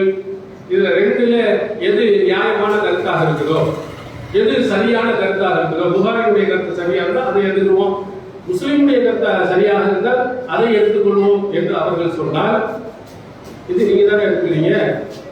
இந்த முடிவை நீங்கள் ஒருவர் எடுக்கலாம், அல்லது வேறு யாராவது எடுக்கலாம். நீங்க ஹதீஸ்களை உள்ளுக்குள்ளே பார்த்தால் புகாரியினுடைய கருத்தை ஏற்பவர்கள் சிலர் இருக்கிறாங்க, முஸ்லிமுடைய கருத்தை ஏற்பவர்கள் சிலர் இருக்கிறாங்க. இப்படி மாறுபட்ட கருத்து இருக்கதான் செய்து ஒருவர் வந்து இந்த செய்தியை ஏற்றுக்கொள்ள வேண்டும் என்று சொன்னால் இவர் சொன்னாதான் ஏற்க வேண்டும், இவர் சொன்னாதான் ஏற்க வேண்டும். நம்மை பார்த்து தான் அல்லாஹ் தஆலா சொல்கிறான், அப்பலாம் அந்த ஆட்கள் சிந்திக்க மாட்டாயாரு கேட்கிறான். யாரை பார்த்து கேட்கிறான்? சஹாபாக்களுக்கு தான் போய் கேட்கணுமா இந்த செய்தி சரியா இல்லையா என்று சொன்னால் அவருடைய அறிவை என்ன சொல்றது அதைத்தான் ஏற்கணுமா? அல்லது அல்லாஹ் தஆலா நம்மை பார்த்து நீ சிந்திக்கிறியா, உன்னுடைய அறிவை சிந்தித்து பாரு, இது அல்லாஹ்வின் தூதர் அவர்கள் சொன்னதாக இருக்குமா இருக்காதா, கரெக்டா இருக்கு எடுத்துக்க. யார்கிட்ட கேட்பான்?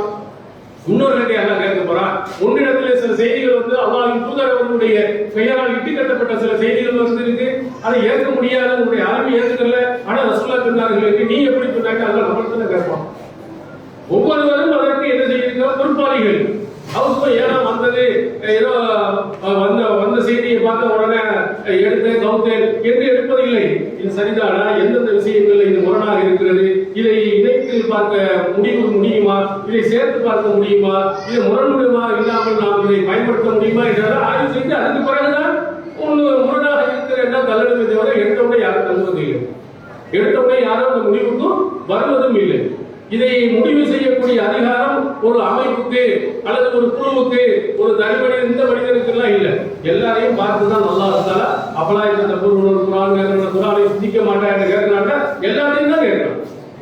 அவர்களும் இதே வசனத்தை மக்களிடத்திலே சொல்லுகிறார்கள். சொல்லும் போது என்ன கேட்கிறீங்க, இந்த குர்ஆனை சிந்திக்க மாட்டீங்கன்னா ஒவ்வொருவரையும் பார்த்து தான் கேட்கிறாங்க, சிந்திக்க மாட்டீங்களாங்க.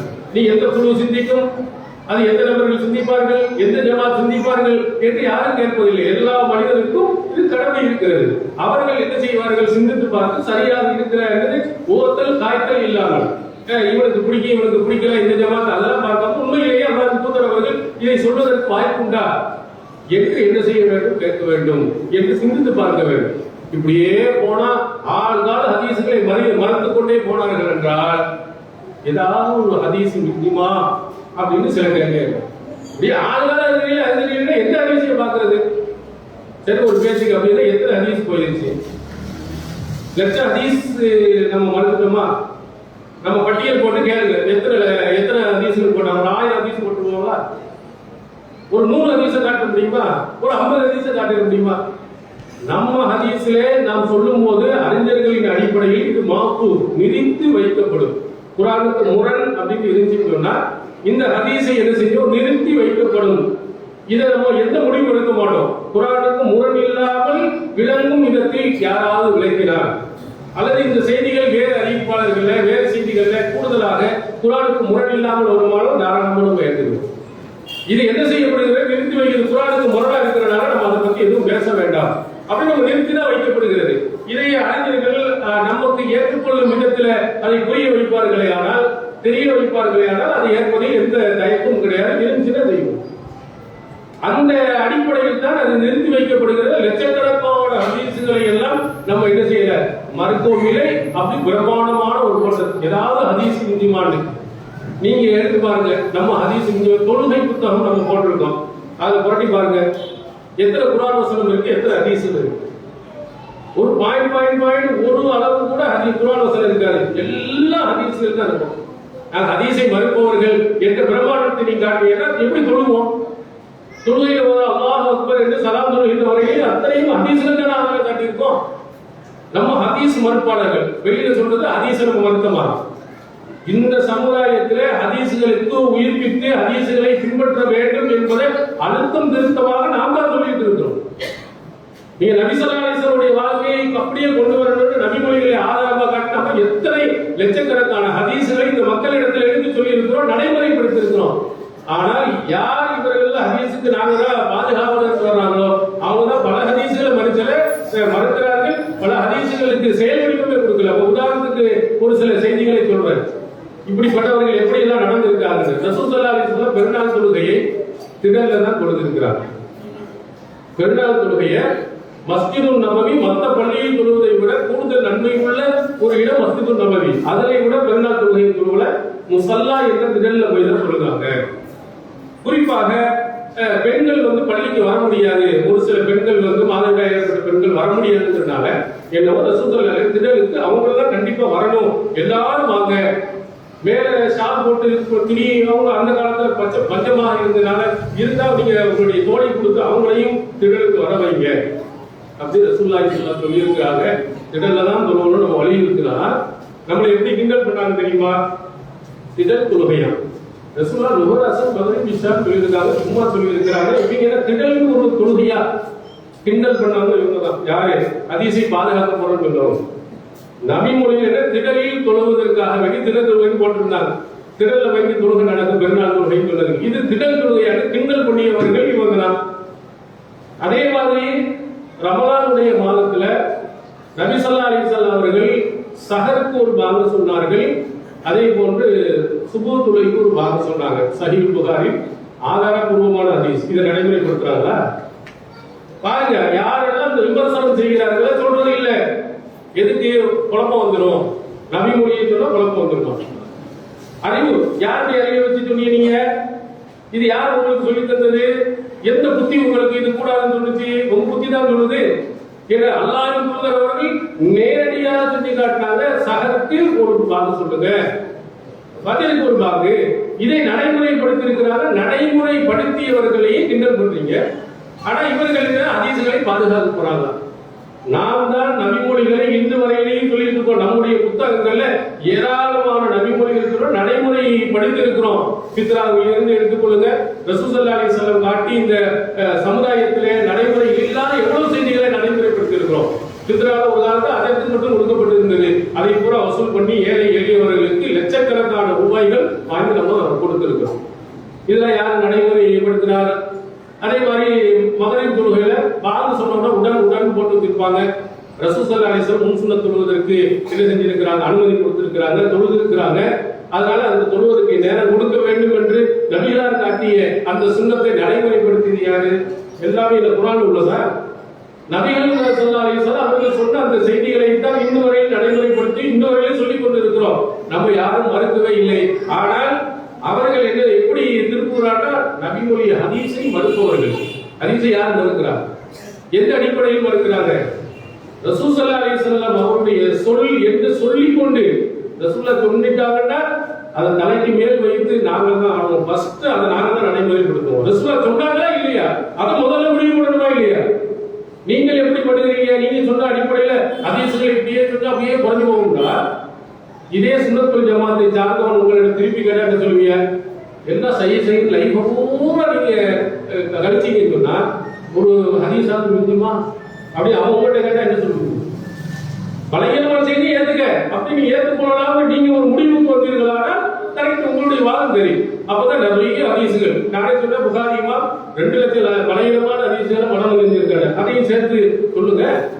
பலகீனமான செய்திகள் தான் ரசூலுல்லாஹ் சொன்னார்கள் என்று அரபி புத்தகத்தில் உள்ள பதிவு செய்யப்படுவதெல்லாம் மக்கள்கிட்ட அறிவிப்பு செய்யுங்க. அறிவு செஞ்சு விட்டு ஏன்னா இதையெல்லாம் கழிச்சோம்னா ஹதீஸ் ரொம்ப சின்னதா போயிடும், ரொம்ப குறைவா போயிடும். அதனால நாங்க லைஃபான ஹதீஸ் சொல்லுவோம். அப்படி முடிவு சொல்லுவீங்களா? என்ன சொல்லுவீங்க? எது சரியா அதைத்தான் மக்கள் சொல்லுவீங்க. அதே மாதிரி நம்ம சொல்றோம். அல்லாஹ்வின் தூதர் அவர்கள் சொன்னார்களா இல்லையா என்பதை நம்முடைய முன்னோர்களால் இருக்கக்கூடிய ஹதீஸ்களை அறிந்தவர்கள் அவர்கள் சொன்ன விதிமுறைகள் தான் இது. அந்த விதிமுறைகளின் அடிப்படையில் தான் இது குர்ஆனுக்கு முரண் என்று நம்ம என்ன செஞ்சிருக்கோம் வைத்திருக்கிறோமே தவிர நம்மளாக என்ன செய்யல எந்த புதிய ஒரு செய்திகளையும் நம்ம எடுத்து சொல்லணும். இது எல்லாருமே முந்தைய காலத்தில் இருந்த அறிஞர்கள் சொன்ன வழிகள்.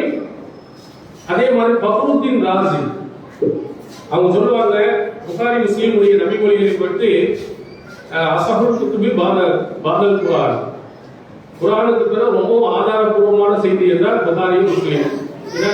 பரவலாக நம்மளும் என்ன செய்வோம், மற்ற எல்லா ஹதீஸ் நூல்களை விடவும் இதுல வலிமையான அறிவிப்பாளர்கள் இருக்கிறார்கள், மாற்று கருத்து இல்லை. அதுல பலகீனமான செய்தின்னு சொல்ல முடியுமா? அதுல பலகீனமான அறிவிப்பாளர்கள் இருக்கிறார்கள் நீங்க சொல்ல முடியுமா அப்படின்னு நீங்க கேட்டீங்கன்னா அதுக்கு நாம பதில் சொல்ல வேண்டிய அவசியம் இல்லை. அதுக்கு ஃபக்ருத்தீன் ராஸி என்ற அறிஞர் அவர் சொல்லுகிறார். அஸ்ஸாஸ் தக்தீஸ் என்ற நூல்ல இவர் ஹிஜ்ரி 544 பிறந்தவர். இப்போ நம்ம காலத்துல பிறந்தவர் இல்ல, 544 ஏறத்தாழ 870 வருஷத்துக்கு முன்னால் பிறந்தவர். அவர் அழகா சொல்லுகிறார் பாருங்க. இவங்க கேட்கிற கேள்விக்கு புகாரி தப்பு செய்வாரா, புகாரில தவறு வருமா அப்படிங்கிறதுக்கு அறிவுபூர்வமாக அவர் பதில் சொல்கிறார். அம்மல் புகாரி குஷைரி, புகாரியும் குஷைரினா முஸ்லிம் இமாம் அவர்களும் பகுமா மாகானா ஆலிமைனி விரும்புகிறோம் அடிப்படையை உடைக்கிறாரு. இருவர்களும் மறைவான விஷயங்களை அறிந்தவர்கள் அல்ல. மறைவான விஷயத்தை அல்லாஹ் ஒண்ணு அறிவார். புகாரி முஸ்லிம் நீங்க 2 பேரும் சொல்றீங்களே, இவர்கள் 2 பேரும் எதை அறிந்தவர்கள்? மறைவானதை பின்னால் நடக்கிறது தெரியாது, இதெல்லாம் அறிந்தவங்க கிடையாது. வெளிப்படை அறிந்தறிஞ்சு அது மட்டும் தான் தெரியும். பல் என்றாலும் விதித்தகதா வயத்தாகா அவர்கள் முயற்சி செய்தார்கள், இருவரும் பேணுதலாக நடந்தார்கள். அவங்க சக்திக்கு உட்பட்டு என்ன செய்தார்கள்? முயற்சி செய்தாங்க, பேணுதலாக இருந்தாங்க.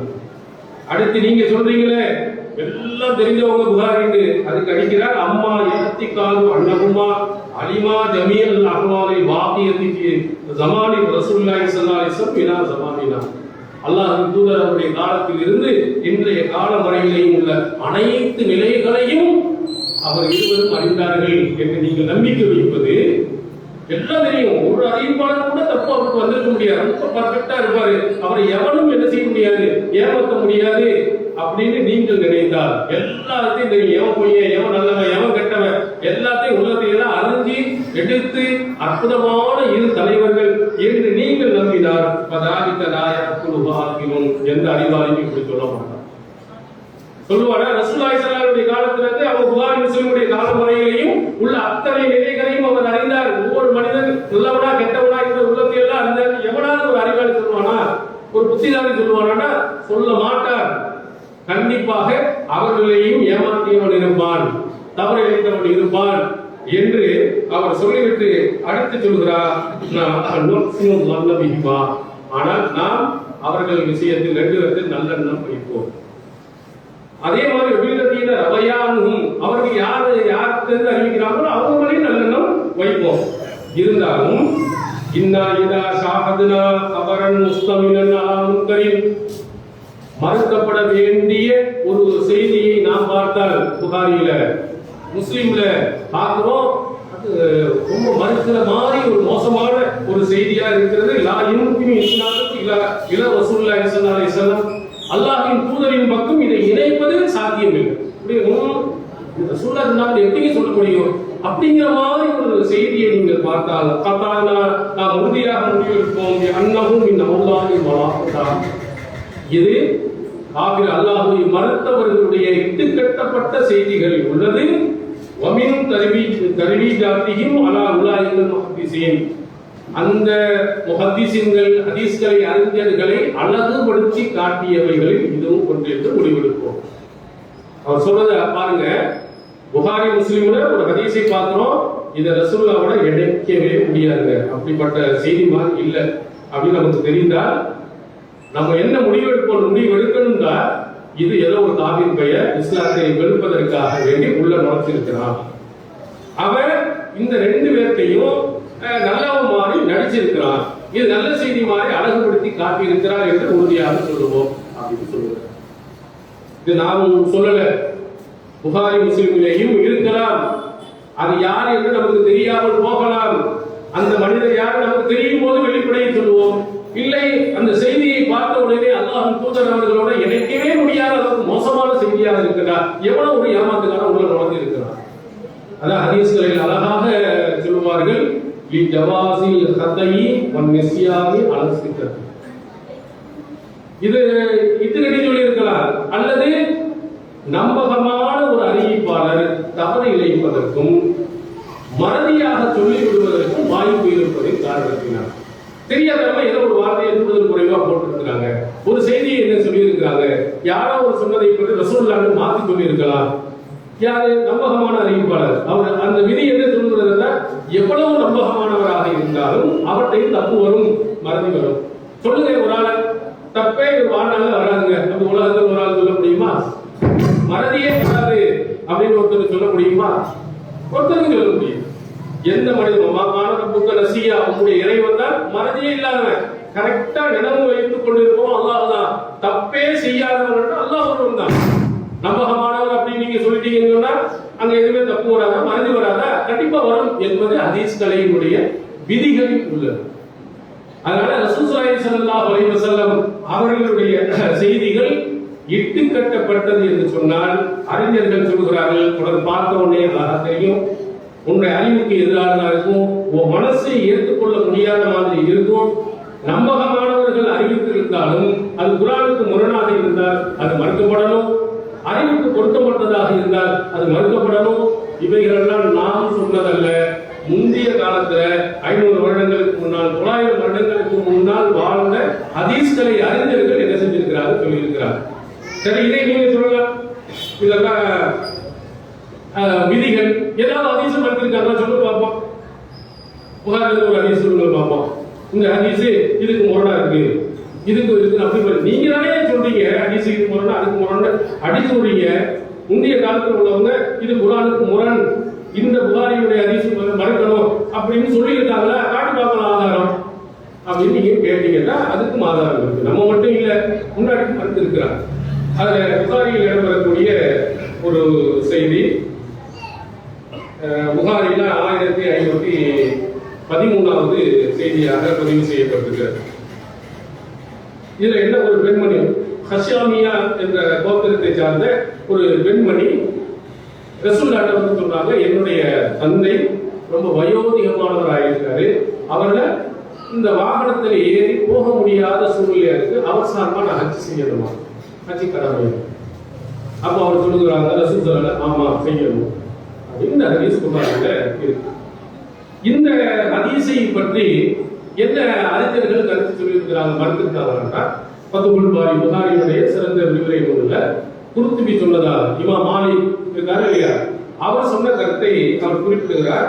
ராயு மாலிக்கின் அன்னர் நாயிர ஹதீஸல் ஹஷமியா கோத்திரத்தை சார்ந்த இந்த ஹதீஸினுடைய வெளிப்படையான கருத்து முஹாலிஃபுல் லில்லாஹில் குர்ஆன், குர்ஆனுடைய வெளிப்படையான கருத்துக்கு முரணாக அமைந்திருக்கிறது. எனவே ரஜ்ஜஹ இமாம் மாலிக் அவர்கள் லாஹிரல் குர்ஆன், குர்ஆனுடைய கருத்துக்கு முன்னுரிமை வழங்கினார். இதை ஏற்றுக்கங்க. குர்ஆன் என்ன சொல்கிறது, அலன்னாசி இஜ்ஜுல் பைத்தி மனிஸ்ததா இலைஹி சபீலா. நீங்க ஹஜ் செய்றவங்க பற்றி அல்லாஹ் சொல்லும்போது யார் அங்கே சென்று வர சக்தி இருக்கிறதோ அவர்கள் மீது ஹஜ் செய்வது கடமை. இது குர்ஆன் சொல்றது. அடிப்படையில் போகிற சக்தி இருக்கணும், பொருளாதாரமா இருக்கணும், உடல் வலிமை இருக்கணும், அங்க பாதுகாப்பு நிலை இருக்கணும். இதெல்லாம் இருந்தால்தான் அவனுக்கு ஹஜ்ஜு கடமை. இது குர்ஆன் சொல்லுது. குர்ஆனுடைய விதி போக சக்தி இருக்க வேண்டும்.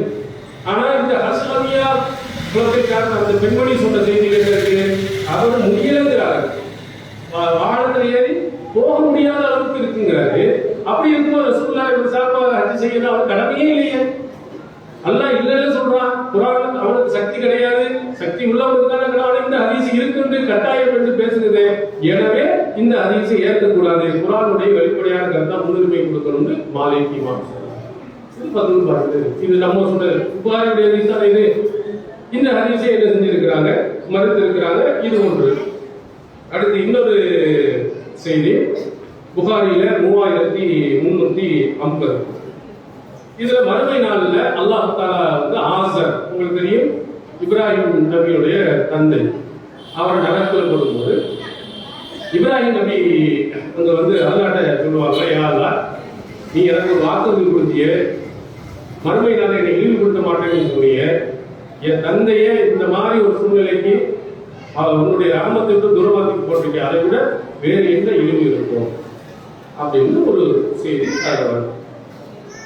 அப்ப அல்லாஹ் காவிரிகளுக்கு என்ஜாய் பண்றது தூக்கி அதை கழுதக்கூடியாக மாற்றி போட்டதாக அந்த செய்தி வருது. இந்த செய்தியை பற்றி அறிஞர்களின் கருத்து புகாரியில் உள்ள செய்தி. இதை பற்றி சொல்லும் போது இஸ்மாயில் என்பவர்கள் இஸ்மாயில் என்ற அறிஞர் இதுல நிறைய சிக்கல் எனக்கு இருக்கிறது. ஆகா அவரும் இது ஆதாரப்பூர்வமானதா என்பதுல என்னுடைய உள்ளத்துல நிறைய ஆட்சேபனை. இது ஆதாரப்பூர்வமானது தெரியல. ஏன் தெரியல? அடுத்து அவர் சொல்கிறார், அல்லாஹ் தஆலா கொடுத்த வாக்கை மீற மாட்டான் என்பது என்பது இப்ராஹிம் நபிக்கு தெரியாதா? அல்லாஹ் கரெக்டா தான் நடப்பான்ங்கிறது எல்லாருக்கும் தெரியுமே, சின்ன பிள்ளைல இருந்து எல்லாருக்குமே தெரியும். அல்லாஹ் கொடுத்த வாக்கின்படி நடப்பான்னு இப்ராஹிம் நபிக்கும் தெரியும். அவன் எப்படி யாரா நீ வாக்கு மீறினான்னு எப்படி கேட்பார்? இது குர்ஆனுடைய அந்த வசனத்துக்கு முரணி இல்லையா? இதுல இந்த செய்தி வந்து நம்பகத்தன்மை எனக்கு தெரியல. புகாரியுடைய ஹதீஸை எதை வைத்து சொல்கிறார்? குர்ஆனுடைய வசனத்தை வைத்து சொல்கிறார். சரியில்லை.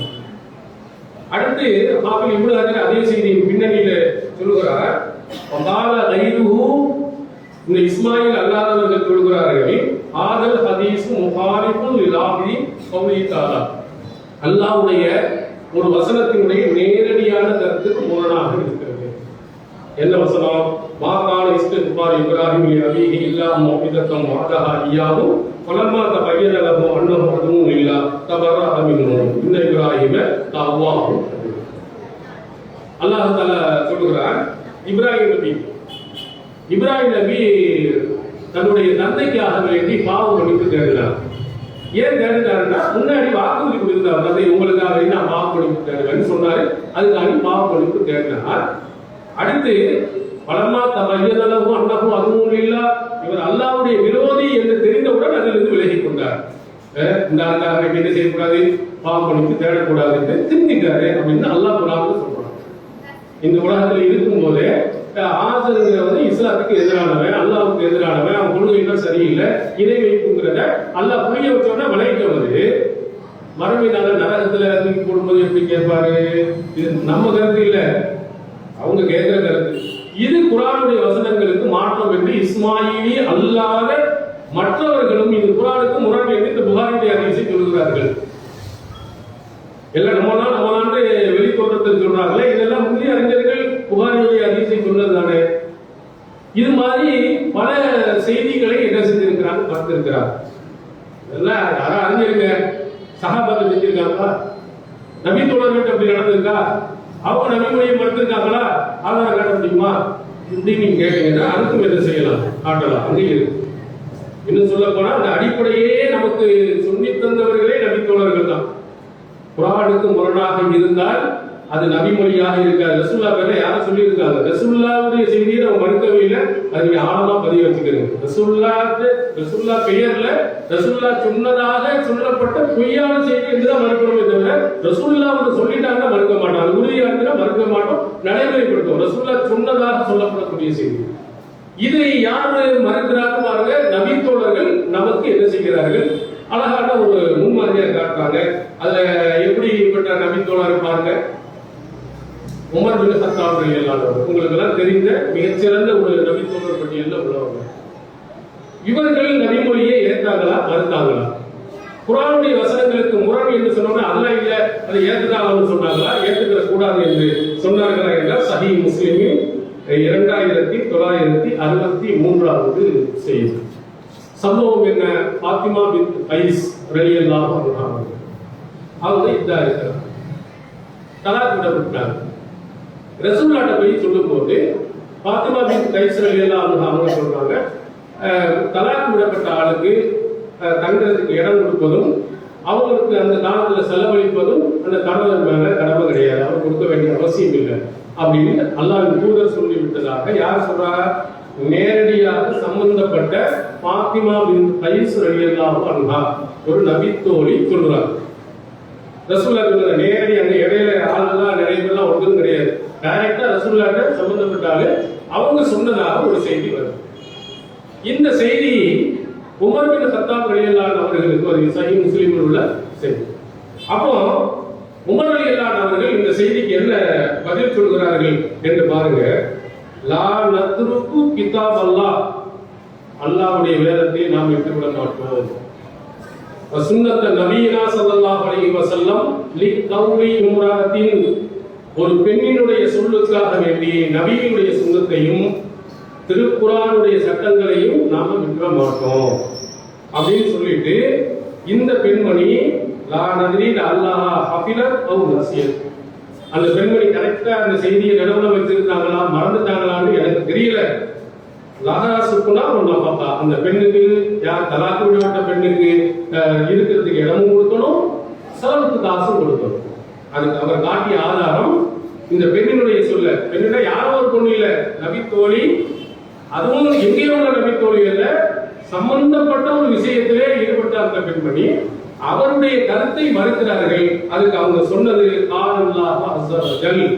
அல்லாஹ் தஆலா சொல்கிறார் 65 முதல் வசனத்தில் சொல்கிறார், வலா துஹ்ருஜூஹுன்ன மின் புயூதிஹின்ன, தலாக் விடப்பட்ட பெண்களை அவர்களுடைய வீடுகளை விட்டு விரட்டி விட்டாதீங்க. வலா யஹ்ருஜுன, அவர்களும் வெளியிட வேண்டாம். அல்லாஹ் என்ன சொல்றாங்க? தலாக் விடப்பட்ட அவங்க வீட்டுல தான் இருக்கணும், குர்ஆனுடைய வசனம். ஆனா அந்த பெண்மணி ரசூலுல்லாஹ் என்ன சொல்றாங்க? கிடையாது, வீட்டுல இருக்க கூடாது, இல்லை என்று அப்படி ரசூலுல்லாஹ் சொல்றாங்க. அதை ஏத்துக்கிற மாட்டேன், அல்லாஹ்வுடைய வசனம் இப்படி இருக்கிறது, வெளியேற்ற கூடாது, இந்த பொம்பளை பேச்சை கேட்டுலாம் நான் இதை செய்ய முடிவு எடுக்க மாட்டேன்னு சொன்னது யார்? உமர் பின் கத்தாப் ரலியல்லாஹு அன்ஹு. அவங்க சொன்னது அவங்க சொந்த கருத்தல்ல, அல்லாஹ்வின் தூதர் அவர்கள் சொன்னதாக சொன்னார்கள். அந்த கருத்தை ஏன் மறுத்தார்? அல்லாஹ்வுடைய வசனம் அதற்கு முரணாக இருக்குது. அல்லாஹ் வீட்டை விட்டு வெளியேற்ற கூடாதுன்னா வீட்டுல வைக்கணும் என்கிறார். ஆனா இந்த பெண்மணி ரசூலுல்லாஹி ஸல்லல்லாஹு அலைஹி வஸல்லம் அவர்கள் சொல்றார்கள் வீட்டுல இருக்க கூடாது, அவங்க வீட்டுல வைக்கிறதுக்கு ஆதாரம் கிடையாது, ரசூலுல்லாஹ் அனுமதிக்கல அப்படின்னு சொல்றாங்க. சஹாபாக்கள் சொல்றாங்களா? இப்ப அவங்களுமே ஹதீஸ் மறுப்பு கொள்கையில வந்து உமர் ரலியல்லாஹு அன்ஹு திட்ட போறீங்களா? உமர் ரலியல்லாஹு ஆரம்பத்தில் இருந்து இந்த செய்தியை குர்ஆனுக்கு முரண் என்று நமக்கு தெளிவாக பாடம் முடிச்சு காட்டினாங்க. அடுத்து அவங்கள கொடுங்க, இது முஸ்லீமில் வரக்கூடிய ஒரு செய்தி. முஸ்லீம்ல அந்த செய்தியும் வந்து பெண்ணுக்கு வந்து வீடு இடம் கிடையாது, எந்த விதமான செலவு கொடுக்க கூடாது என்று ஆத்மாவின் கை சிறையில் இல்லாதவர் சொல்லக்கூடிய அதே முஸ்லீமுடைய செய்திதான். உமர் ரலியல்லாஹு தன்னுடைய வாழ்நாளையே இது ஏற்றுக்கிற முடியாது, குர்ஆனுக்கு முரண் அப்படின்னு சொல்லிட்டாங்க. நமக்கு மிகச்சிறந்த ஒரு அறிவாளி, வயதில் குறைந்தவராகவும் புத்தி கூர்மை உள்ளவராகவும் இருந்த அன்னை ஆயிஷா சித்திகா ரலியல்லாஹு அன்ஹா அவங்களும் நமக்கு ஒரு வழிகள். குர்ஆனுக்கு முரணாக இருந்தால் அதை என்ன செய்யக்கூடாது, நம்ம ஏற்றுக்கொள்ளக்கூடாது என்ற அடிப்படை விதியை இந்த உலகத்துக்கு சொன்னவங்க உமர் ரலியல்லாஹு அவர்கள், இப்னு உமர் ரலியல்லாஹு அன்ஹு, ரெண்டும் பெரிய நபித்தோழர்.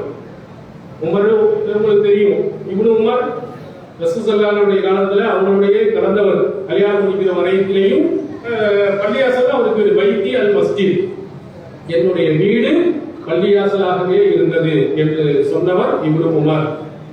நபிமொழிகளை அதிகமாக அறிவித்தவர்கள் இரண்டாவது இடம் அபூ ஹுரைராவுக்கு அடுத்து யார் வருகிறார் என்றால் இப்னு உமர். இவர் நிறைய நபிமொழிகளை அறிவித்தவர். அவர் சொல்கிறார், சிறந்த நபித்தோழரான உமர் ரலியல்லாஹு அவர்கள் ஒரு செய்தியை சொல்கிறார், இன்னல் மையித்த அல்லாஹு பிபுகாயின் ஹய்யி, இந்த மையத்திற்கு அது உயிருடன் உள்ளவர்கள் அழுவதினால் வேதனை செய்யப்படுகிறார்கள். இப்போ இறந்து போயிட்டாங்க, அந்த இறந்து போனவர்களுக்கு இந்த வீட்டுல உள்ளவங்க ஒப்பாரி வச்சு கட்டிட்டு கிடக்குறாங்க. இவங்க அழுகுறதுனால மையத்துக்கு அல்லாஹ் என்ன செய்வான், இன்னும் கூடுதலா வேதனை செய்வான். இப்படி ரசூல் ஸல்லல்லாஹு அலைஹி வஸல்லம் சொல்வதாக யார் சொல்லுகிறார்? உமர் சொல்லுகிறார். அவருடைய மகன் இப்னு உமர் சொல்லுகிறார்.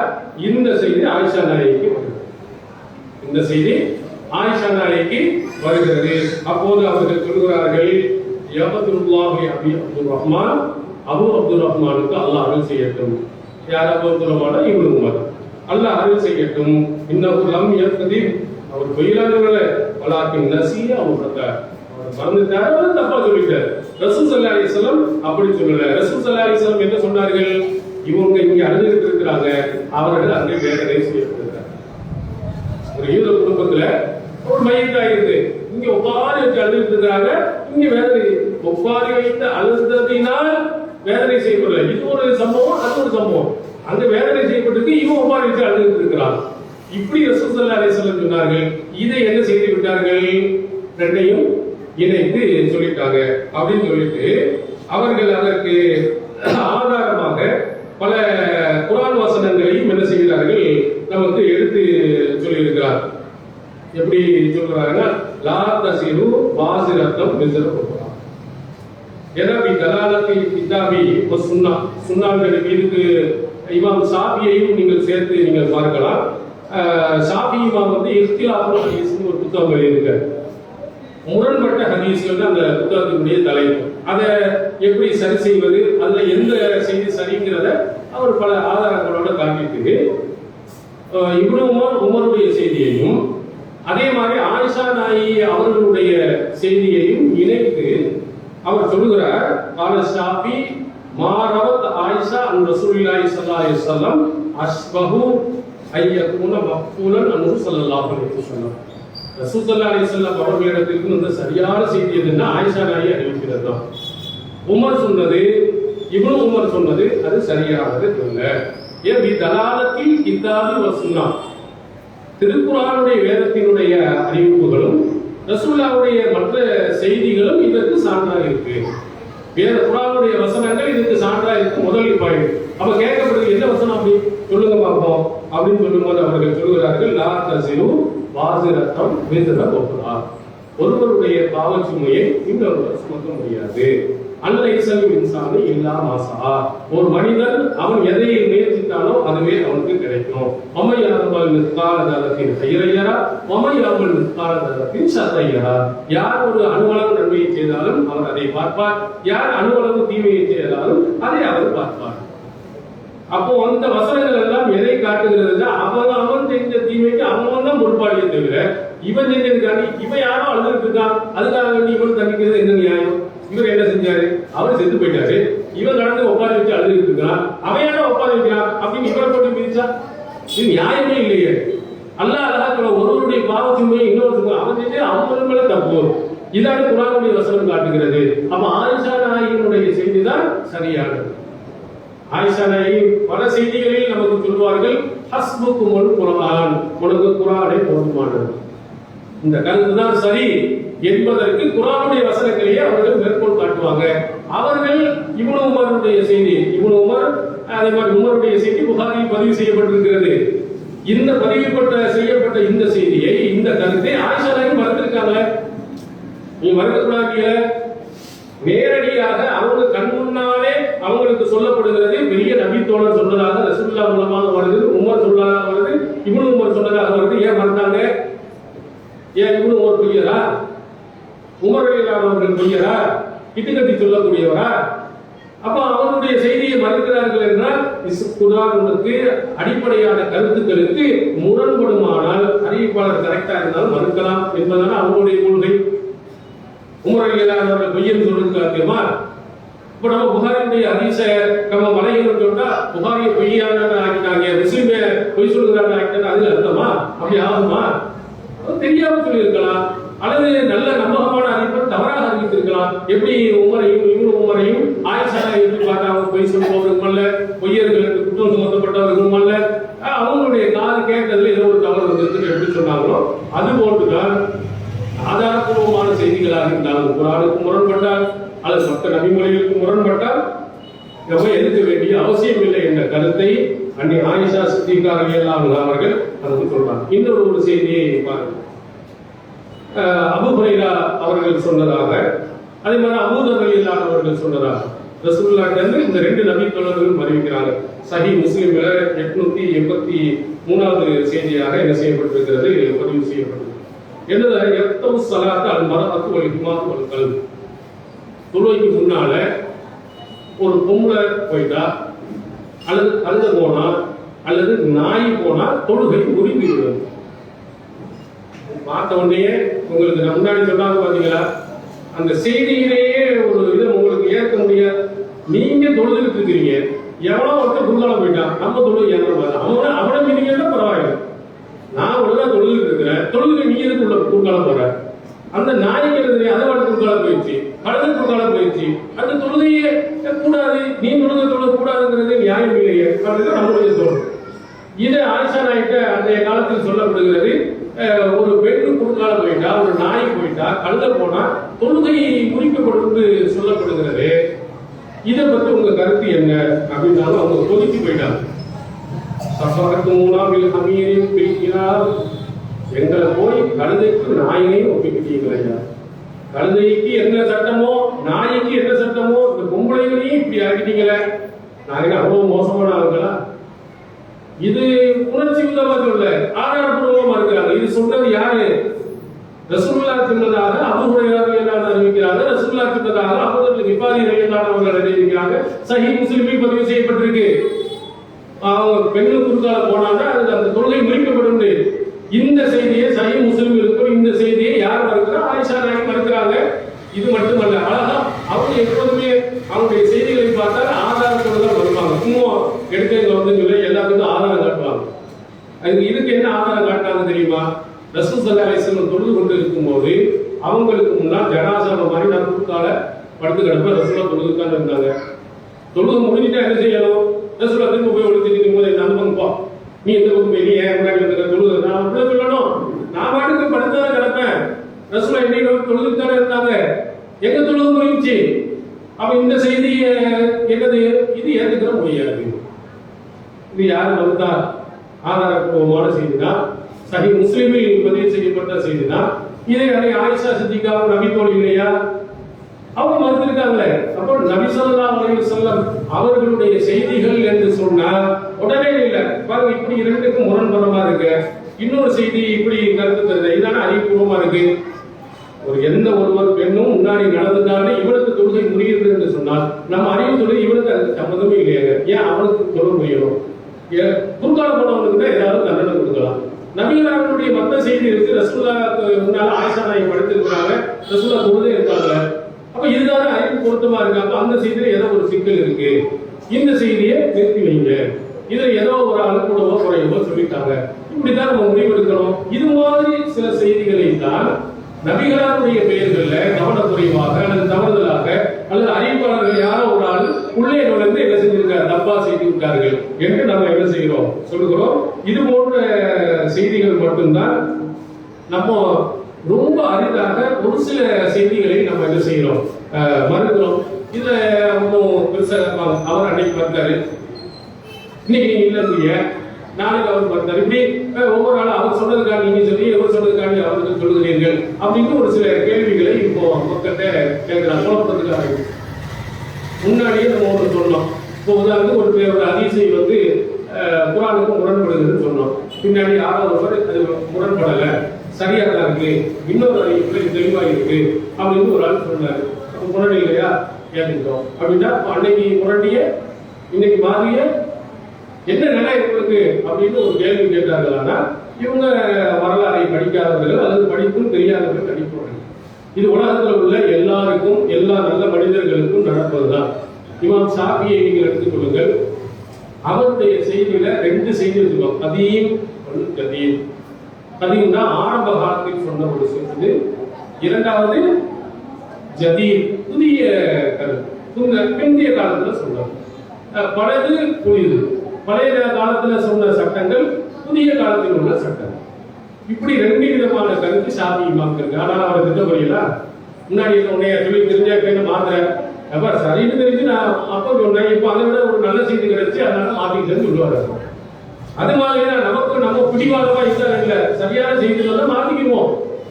இது முரண்பாடு இல்லை என்று சொன்னால் நம்ம மாத்திக்க போறோம். முரண்பாடு இருக்குமானா அது முரண்பாடாக நிறுத்தி வைப்போம். அதனால முன்னாடி ஒண்ணு சொல்லிட்டு பின்னாடி அவரு அறிஞர் அவர் சொல்லுகிறாரு, நீங்க மாணவர்கள் அவரை வளர்த்ததுக்கு பிறகு நீங்க இப்படி சொல்றீங்க, இது கூடுங்க அவரு கூடாதுங்கிறாங்க, அதையும் சரிதான்றீங்க. இப்படி முன்னாடி யாரும் ஒரு ஆள் சொல்லிட்டாரு அதன் காரணத்தினால நீங்க பின்பற்றீங்க, இப்ப மாறீங்க அப்படின்னு. நீங்க வேற அறிஞர்களுடைய கருத்துக்களை நீங்கள் பார்த்தீங்கன்னா ஆசிரியருடைய கருத்துக்களை எத்தனையோ மாணவர்கள் மறுத்திருக்கிறாங்க.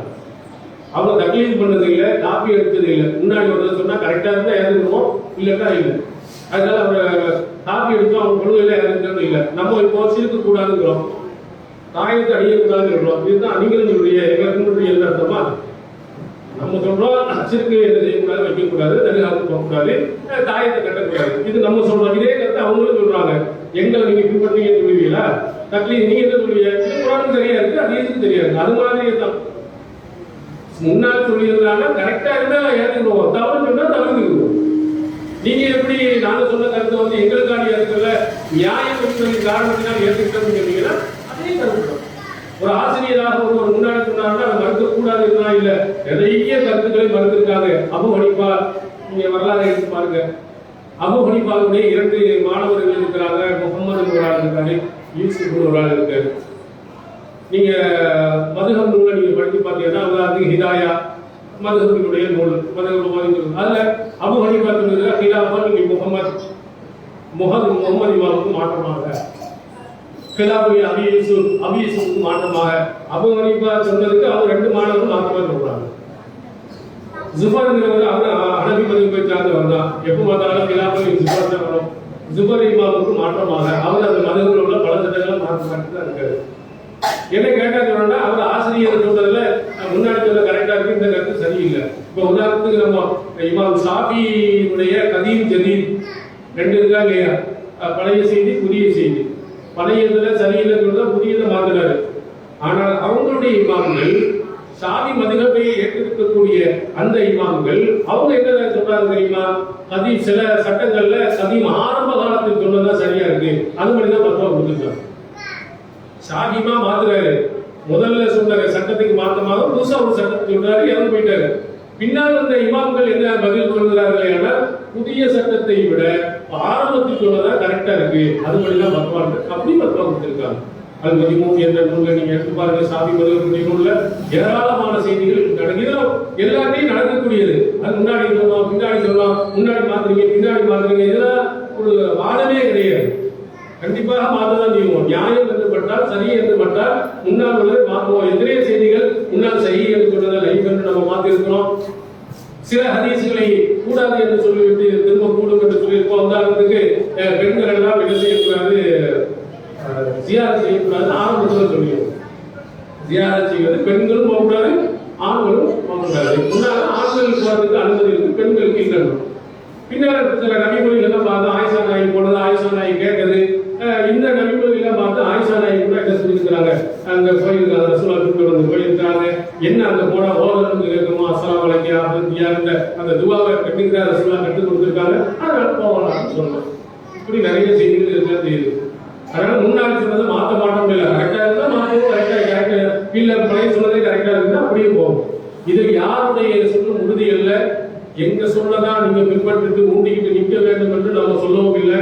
அதை தான் உடைக்கிறோம், தக்லீத் என்று நாம் சொல்லுகிறோம். யாரையும் கண்மூடி பின்பற்றக்கூடாது என்பதுதான் நம்முடைய ஜமாத்தினுடைய நிலைப்பாடு. ஒவ்வொருவருக்கும் நம்ம இதை சொல்லிட்டே ஒவ்வொரு காலத்திலையும் நாங்கள் சொல்வது குர்ஆன் ஹதீஸுக்கு சரியாக இருக்குமானால், அறிவுபூர்வமானதாக இருக்குமானால், சரியானதாக இருந்தால் தான் பின்பற்ற சொல்கிறோம். இது சரியில்லை அப்படின்னு சொன்னா உங்களை பின்பற்ற சொல்லலை, பின்பற்றக்கூடாது என்று சொல்லிட்டு இருக்கிறோம். இதை தான் அடிப்படையாக நம்ம வழங்கி இருக்கிறோம். அந்த அடிப்படையில் தான் இந்த குர்ஆனுக்கு முரண் என்று சொல்லும் போது, அல்லாஹ் சொல்லும் போது அல்லாஹ்வுடைய ஹிதாயத்தை வழிகாட்டுதான் கரெக்ட், அதுதான் பின்பற்றணும். ரசூலுல்லாஹ்வுடைய செய்திகளில் நிறைய கலந்திருக்குது, அதை சரி கண்டு எது சரியான செய்திகளோ அதை தான் நம்ம பின்பற்றணும். சரியான செய்தி இல்லை என்பதற்கு என்ன முதல் அளவுகோல் என்னன்னா, குர்ஆனுக்கு அது முரணாக இருக்குமானால் நிச்சயமாக ரசூல் ஸல்லல்லாஹு அலைஹி வஸல்லம் குர்ஆனுக்கு முரணா ஒரு காலத்திலும் பேச மாட்டாங்க. அப்ப ரசூலுல்லாஹ் சொன்னது என்பது இது கண்டிப்பாக நம்ம ஏற்றுக்கொள்ள கொடுக்க முடியாது, அதை தள்ளுபடி பண்ணணுங்கிற அடிப்படை விதிகளை விலக்கித்தான் நம்ம சொல்லிட்டே இருக்கோம். எடுத்த உடனே குர்ஆன் பரம்பரை தீர்ப்போம், இதெல்லாம் ஏற்போம் அப்படின்னு நம்ம அறிவிக்கிட்டே போயிட்டு இருக்கோமா? எந்த நபிமொழியை முரண் என்று சொன்னாலும் குர்ஆனுக்கு இந்த வசனத்துக்கு இந்த அடிப்படையில் முரண் என்று விலக்கித்தான் சொல்லணும். அதை நீங்கள் ஆய்வு செய்து பாருங்க, கரெக்டா இருக்கா, உண்மையிலேயே மனசாட்சி அடிப்படையில் கேட்போம், கரெக்டா போகும். இது புதுசா நாங்க கொண்டு வந்தோமா? இல்ல, ஆரம்ப காலத்திலேயே சொல்லப்பட்ட சரியான ஒழுங்கான ஒரு விதியில் உள்ளதுதான். அதுக்கு இவ்வளவு ஆதாரங்கள் இருக்கிறது என்பதையும் நம்ம என்ன செய்யறோம்.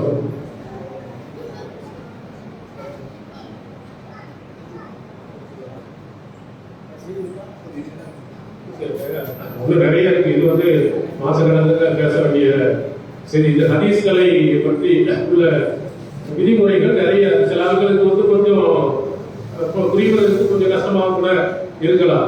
இது நபிமொழிகளில் சொல்லப்பட்ட விதிமுறைகள் நிறைய. அதற்கென்று சில புத்தகங்கள், அரபில் நிறைய புத்தகங்கள் எழுதப்பட்டிருக்கு. நிறைய விதிமுறைகள் சொல்லப்பட்டிருக்கு. உதாரணத்துக்கு ஒரு ஆதாரபூர்வமான ஹதீஸ் என்றால் ஒரு 5 நிபந்தனைன்னு நம்ம சொல்லலாம். அதான் அது விளக்கணும்னா அதை இன்னும் ரொம்ப நீளமாக போய்கொண்டு இருக்குங்கிறதுக்காக. அதே மாதிரி ஒரு இவங்க சொன்ன ஒரு விதிமுறையில ஒரு ஆதாரபூர்வமான செய்தியாக இருந்தால் நம்ம கண்ண மொழியில் பின்பற்றணும். ஆனா அவங்களே அதை பின்பற்றது இல்லை. அதுக்கு ஒரு செய்தி நீங்க எல்லாம் கேட்டு பாருங்க. ஷாத் அப்படின்னு ஒரு வகை செய்தி. ஷாத், ஷீன், அலிஃப், தால் புள்ளி வச்சது. இந்த ஷாத் என்ற ஹதீஸ் என்றால் என்னன்னு கேளுங்க. எல்லா ஹதீஸ்களை அறிஞர்களும் சொல்லுவார்கள், அந்த ஹதீஸினுடைய அறிவிப்பாளர்கள் அனைவர்களும் நம்பகமானவர்களாக இருப்பார்கள். ஒருவர் இன்னொருவருக்கு முரணாக அறிவித்திருப்பார். இதில் ஆட்கள் அதிகமாக இருக்கக்கூடியது எதுவோ அதை ஏற்றுக்கொள்வோம். அல்லது இந்த நம்பகத்தன்மையில கொஞ்சம் கூடுதலாக யார் இருக்கிறாரோ அவர் செய்தியை ஏற்றுக்கொள்வோம். இந்த நம்பகத்தன்மையில அவரை விட கொஞ்சம் குறைவா இருக்காங்க, அதை நிராகரித்து விடுவோம். எல்லா சாதி என்று சொல்லக்கூடிய ஹதீஸ் உள்ள அத்தனை அறிவிப்பாளர்களும் நம்பகமானவராகவே இருப்பாங்க. இவங்க எதை மறுக்கிறார்களோ அந்த மறுக்கக்கூடியதுல உள்ள செய்திகள் உள்ள அறிவிப்பாளர்களும் நம்பகமானவராக இருப்பாங்க. ஏன் மறுக்கிறாங்க? இந்த செய்திக்கு இது முரணா இருக்கு. இப்ப இதுல ரெண்டுல எதை எடுக்கிறது அப்படின்னு பார்த்தா 2 பேருமே நம்பகமா இருக்கிறாங்க. இன்னும் கொஞ்சம் பார்ப்போம். இந்த 2 நம்பகத்தன்மையில கொஞ்சம் கூடுதல் நம்பகத்தன்மை யாரு, அவரா அதை எடுத்துக்குவோம். இதை இந்த செய்தியில மட்டும் இந்த அறிவிப்பாளர் விட்டுருவோம். இதே அறிவிப்பாளர் வேற எங்க அறிவித்தாலும் எடுத்துக்குவோம். ஏன்னா அவர் நம்பகமானவர். இப்போ உதாரணத்துக்கு அதுக்கு ஒரு செய்தியை உங்களுக்கு சொல்லுவார்கள். திருமதியில இருக்குது, அபூதாவுல இடம்பெற்றிருக்கிறது. அந்த செய்தியில ரசூல் ஸல்லல்லாஹு அலைஹி வஸல்லம் பற்றி ஒரு செய்தி. ரசூல் ஸல்லல்லாஹு அலைஹி வஸல்லம் அவர்கள் சொல்கிறார்கள், நீங்க பகல் தொழுகைக்காக தொழுதுக்கீங்கன்னா வலதுபுறமாக படுத்து உறங்கிக் கொள்ளுங்கள். சுப தொழுகைனா கொஞ்சம் நேரம் சாமி ரக்காயத். இந்த 2 ரக்காயத்து பதிலுடைய 2 ரக்காயத்தை தொழுதால் நீங்கள் படுத்துக் கொள்ளுங்கள் என்று கட்டளை வாக்கியமாக அதில் ஒரு அறிவிப்பாளர் அப்துல் வாஹித் அப்படிங்கிற ஒரு அறிவிப்பாளர் அறிவிக்கிறார். நம்பகமான அறிவிப்பாளர். ஆனா நிறைய அறிவிப்பாளர்கள் என்ன இந்த இதே செய்தி எப்படி அறிவிக்கிறாங்கன்னா, ரசூலுல்லாஹி ஸல்லல்லாஹு அலைஹி வஸல்லம் அவர்கள் 2 ரக்காத் பதிலுடைய 2 ரக்காயத்து தொழுதார்கள் என்றால் படுத்துக் கொள்வார்கள் அப்படின்னு வருது. இவர் அப்துல் வாஹித் என்ன சொல்றாங்க, கட்டளை வாக்கி ரசூலுல்லாஹ் நீங்க செய்யுங்க நமக்கு கட்டளை இந்த மாதிரி அறிவிக்கிறாரு. ஆனா மற்ற நிறைய கருத்துல அறிவிக்கக்கூடிய செய்தி என்னன்னா, ரசூலுல்லாஹ் தான் பதிலுடைய 2 ரக்காயத் தொழுதார்கள் என்றால் அவர் படுத்துக் கொள்வாங்கன்னு இருக்கு. ரசூலுல்லாஹ்வுடைய செயலாத்தான் இருக்கிறதே தவிர ரசூலுல்லாஹ் நமக்கு சொன்ன கட்டளையாக நிறைய பேர்கள் அறிவித்த செய்தி இல்லை. எனவே நீங்கள் தொழுங்க, நீங்க உறங்குங்கள், 2 பதிலுடைய 2 ரக்காயத்தை நீங்கள் தொழுது விட்டீர்கள் எல்லாம் படுத்துக் கொள்ளுங்கள் வரக்கூடிய இந்த செய்தி இருக்கு. இது ஷாது, நிராகரிக்கப்பட்டது, மருந்துவது அப்படின்னு ஹதீஸ்களை இருக்கிறாங்க. இந்த 2 பேருமே நம்பகமானவர் தானே, எப்படி ஏற்றுக்க முடியும்? இதுல கூட முரண் நேரடியா இல்ல. ரசூலுல்லாஹ் சொன்னாங்க, ஒண்ணு செஞ்சாங்க அப்படின்னு தான் இருக்குது. சில செய்திகள் வந்து நேர் முரணாக ஒண்ணு கூடாது என்றெல்லாம் சில செய்திகள் இருக்கு. அதுக்கு முழு தாரீஃப் அப்படின்னு சொல்லி ஒரு செய்தி ஹதீஸ்களை சொல்லுவாங்க. எந்த வகையிலையுமே இணைத்து என்ன செய்ய முடியாது, முடிவு செய்யவே முடியாது. 2மே அறிவிப்பாளர்கள் கரெக்டாக இருப்பாங்க. இதுக்கும் என்ன செய்ய முடியாது. ஒரு உதாரணம் சொல்லுவாங்க. ரசூல் ஸல்லல்லாஹு அலைஹி வஸல்லம் சொல்கிறார்கள், சொத்து செல்வத்தில் ஜகாத் என்ற கடமையை தவிர வேறு எதுவும் இல்லை. ஜக்காத்துல செல்வத்துல ஜக்காத் என்ற கடமையை தவிர வேறு எந்த கடமையும் இல்லைன்னு ஒரு செய்தி. இன்னொரு சாலைகள் அறிவிக்கிற செய்தியில் எப்படி வருதுன்னா, செல்வத்தில் ஜக்காத் அல்லாத வேறு ஒரு கடமையும் இருக்கிறது. இது எப்படி இணைச்சி முடிவு செய்யணும்? ஒரு செய்தி சொல்லுது செல்வத்துல ஜக்காத்தை தவிர வேற எந்த கடமையுமே கிடையாது அப்படின்னு சொல்லுது. இன்னொரு செய்தி சொல்லுகிறது ஜக்காத் அல்லாத இன்னொரு ஒரு கடமையும் இருக்கிறது. இது ரெண்டுமே நேர் முரணாக இருக்கக்கூடிய செய்தி. இதை ஒருபோதும் இணைத்து நம்மளால் முடிவு சொல்ல முடியாது. அவங்க தான் சொல்றாங்க இந்த செய்திக்கு முன்தரியும் அப்படின்னு சொல்லுவாங்க. இரண்டு செய்தியினுடைய தரமும் கரெக்டா சமமா இருக்கும். இதுல எந்த வகையிலையும் ஏற்றத்தாழ்வு இல்லை. அதை இதை விட இது சிறந்தது என்று சொல்ல முடியல அப்படிங்கிற மாதிரி எந்த விதமான விளக்கமும் கொடுக்க முடியல. இப்படிப்பட்ட செய்திகள் என்று குறிப்பிடுறாங்க. இதுவும் ஹதீஸ்களில் உள்ளது. இது நம்ம புதுசா இருந்த விதி அல்ல. முன்தரீப் என்று சொல்வார்கள். ரெண்டும் சமமாக இருக்கும். அந்த இரண்டையும் என்ன செய்ய முடியாது, எந்த வகையிலையும் இணைத்து பேச முடியாது, இணைத்து முடிவு சொல்ல முடியாது. இந்த வகையான செய்திகள் முன்தரீப். இதெல்லாம் ஹதீஸ்களில் தானே இருக்கு. இதெல்லாம் கேட்டு பாருங்க. நீங்க அதே போல கரெக்டா இருந்தா டக்குனு இதுல எதையுமே நம்ம என்ன செய்யக்கூடாது, கண்ணை மூடி பின்பற்றா. ஏன் ஷாதுங்கிறதுல ஒன்று மறுக்கிறீங்க? நீங்க மறுக்கக்கூடிய அந்த செய்திகள் அறிவிப்பாளர்கள் எல்லாம் நம்பகமானவரா பொய்யர்களா? நம்பகமானவர் தானே. நம்பகமானவர் தானே ஏன் மறுத்தீங்க? முரணா இருக்கு. அப்ப முரணாக இருந்தா அதை ஏற்கக்கூடாது என்ற ஒரு அடிப்படை வரீங்களா? ஒரு ஹதீஸ் இன்னொரு ஹதீஸுக்கு முரணாக இருந்தால் ஏற்கக்கூடாது என்றால், ஒரு ஹதீஸ் குர்ஆனுக்கு முரணாக இருந்தால் எப்படி ஏற்கிறீங்க? ஒரு நபிமொழி இன்னொரு நபிமொழிக்கு முரணாக இருந்தால் ஒரு நபிமொழியை புறக்கணிக்கக்கூடிய நீங்க அதை விட தரத்தில் உயர்ந்த குர்ஆன், அது குர்ஆனுக்கு இது முரணாக இருக்குன்னா கண்டிப்பா நீங்க இதை ஏற்கக்கூடாது என்று சொல்லணும், சொல்வது இல்லை. இப்படி ஹதீஸ்களினுடைய விதிகளிலேயே ஒழுங்காக பார்க்காமல் அதை பார்த்து விட்டும் கவனிக்காமல் என்ன செய்கிறார்கள், நிறைய சொல்லுகிறார்கள். கேட்டா தற்காலிக இமாம் சொன்னார், அவர் சொன்னார், இவர் சொன்னார். எவர் சொன்னாங்களா இல்லை, அல்லாஹ் முழுவதும் சொன்னாங்களா, அவருடைய தூதர் வழிகாட்டுதலில் இந்த அடிப்படை இருக்கிறதா என்பதை மட்டும் நீங்கள் பாருங்க. நாம் சொல்லக்கூடிய இந்த விதிமுறைகள் நாம திருக்குறானில் இருந்து எடுக்கப்பட்டதுதான், ஹதீஸ்களில் இருந்து எடுக்கப்பட்டதுதான். முன்னால் உள்ள அறிஞர்கள், அது குறிப்பாக நபி தோழர்கள், நபி தோழியர்கள் இந்த விதிமுறைகளை பார்த்திருக்கிறாங்க. குர்ஆனுக்கு முரண்பட்ட அதை ஏற்கக்கூடாது, அது ரசூல் ஸல்லல்லாஹு அலைஹி வஸல்லம் சொன்னதாக இருக்காது என்பதை அவர் நமக்கு சொல்லியிருக்கிறாங்க. அந்த அடிப்படையை நாம் கவனத்தில் வைத்துக் கொண்டு திருமறை குர்ஆன் அடிப்படையிலேயும் ஆதாரப்பூர்வமான நபிமொழிகளின் அடிப்படையில், அதுவும் வஹிதான். வஹியை மட்டும்தான் பின்பற்றா, குர்ஆன் மட்டும் இல்லை, ரசூலுல்லாஹ் சொன்னது வஹி. அந்த வஹி ரசூலுல்லாஹ்வுடைய ஹதீஸ்ல எப்படி முடிவு செய்வதுங்கிறதுதான் சிக்கல். ரசூலுல்லாஹ்வுடைய செய்திதான் என்று முடிவு செய்யப்பட்டு விட்டால் அதையும் பின்பற்ற வேண்டும் என்பதுதான் நம்முடைய நிலைப்பாடு. குர்ஆனுக்கும் முரண் இல்லாத ஆதாரப்பூர்வமான நபிமொழியின் அடிப்படையில் இருக்கக்கூடிய செய்திகளையும் திருமறை குர்ஆனுடைய வழிகாட்டுதல்களையும் பின்பற்றக்கூடியவர்களாக நாம் அனைவர்களையும் எல்லாம் அல்லாஹ் தஆலா கேள்வானாக. சஹாபாக்களை பின்பற்றது போனது அதெல்லாம் நிறைய முக்கியமான ஒரு செய்தி. அதை பற்றி நிறைய புத்தகங்களையும் எழுதியிருக்கிறோம், மற்ற பயான்களையும் சொல்லியிருக்கிறோம். அதில் நீங்கள் பார்த்தீங்கன்னா சஹாபாக்களை பின்பற்றலாமா, சஹாபாக்களே அடுத்த சஹாபாக்களை பின்பற்றிருக்கலாம்னு பார்த்தீங்கன்னா நிச்சயமாக இல்லை. அவங்க தான் நமக்கு சொன்னது அல்லாஹ் சொன்ன வேதத்தின் அடிப்படையில் நபிகளாரின் அடிப்படையில் நடந்து சொல்லியிருக்கிறார். அதனால நமக்கு அடிப்படையே இரண்டு தான், குர்ஆன் ஆதாரப்பூர்வமான நபிமொழிகள். அதன் அடிப்படையில் செயல்படாமல் அருள் புரிவானாக.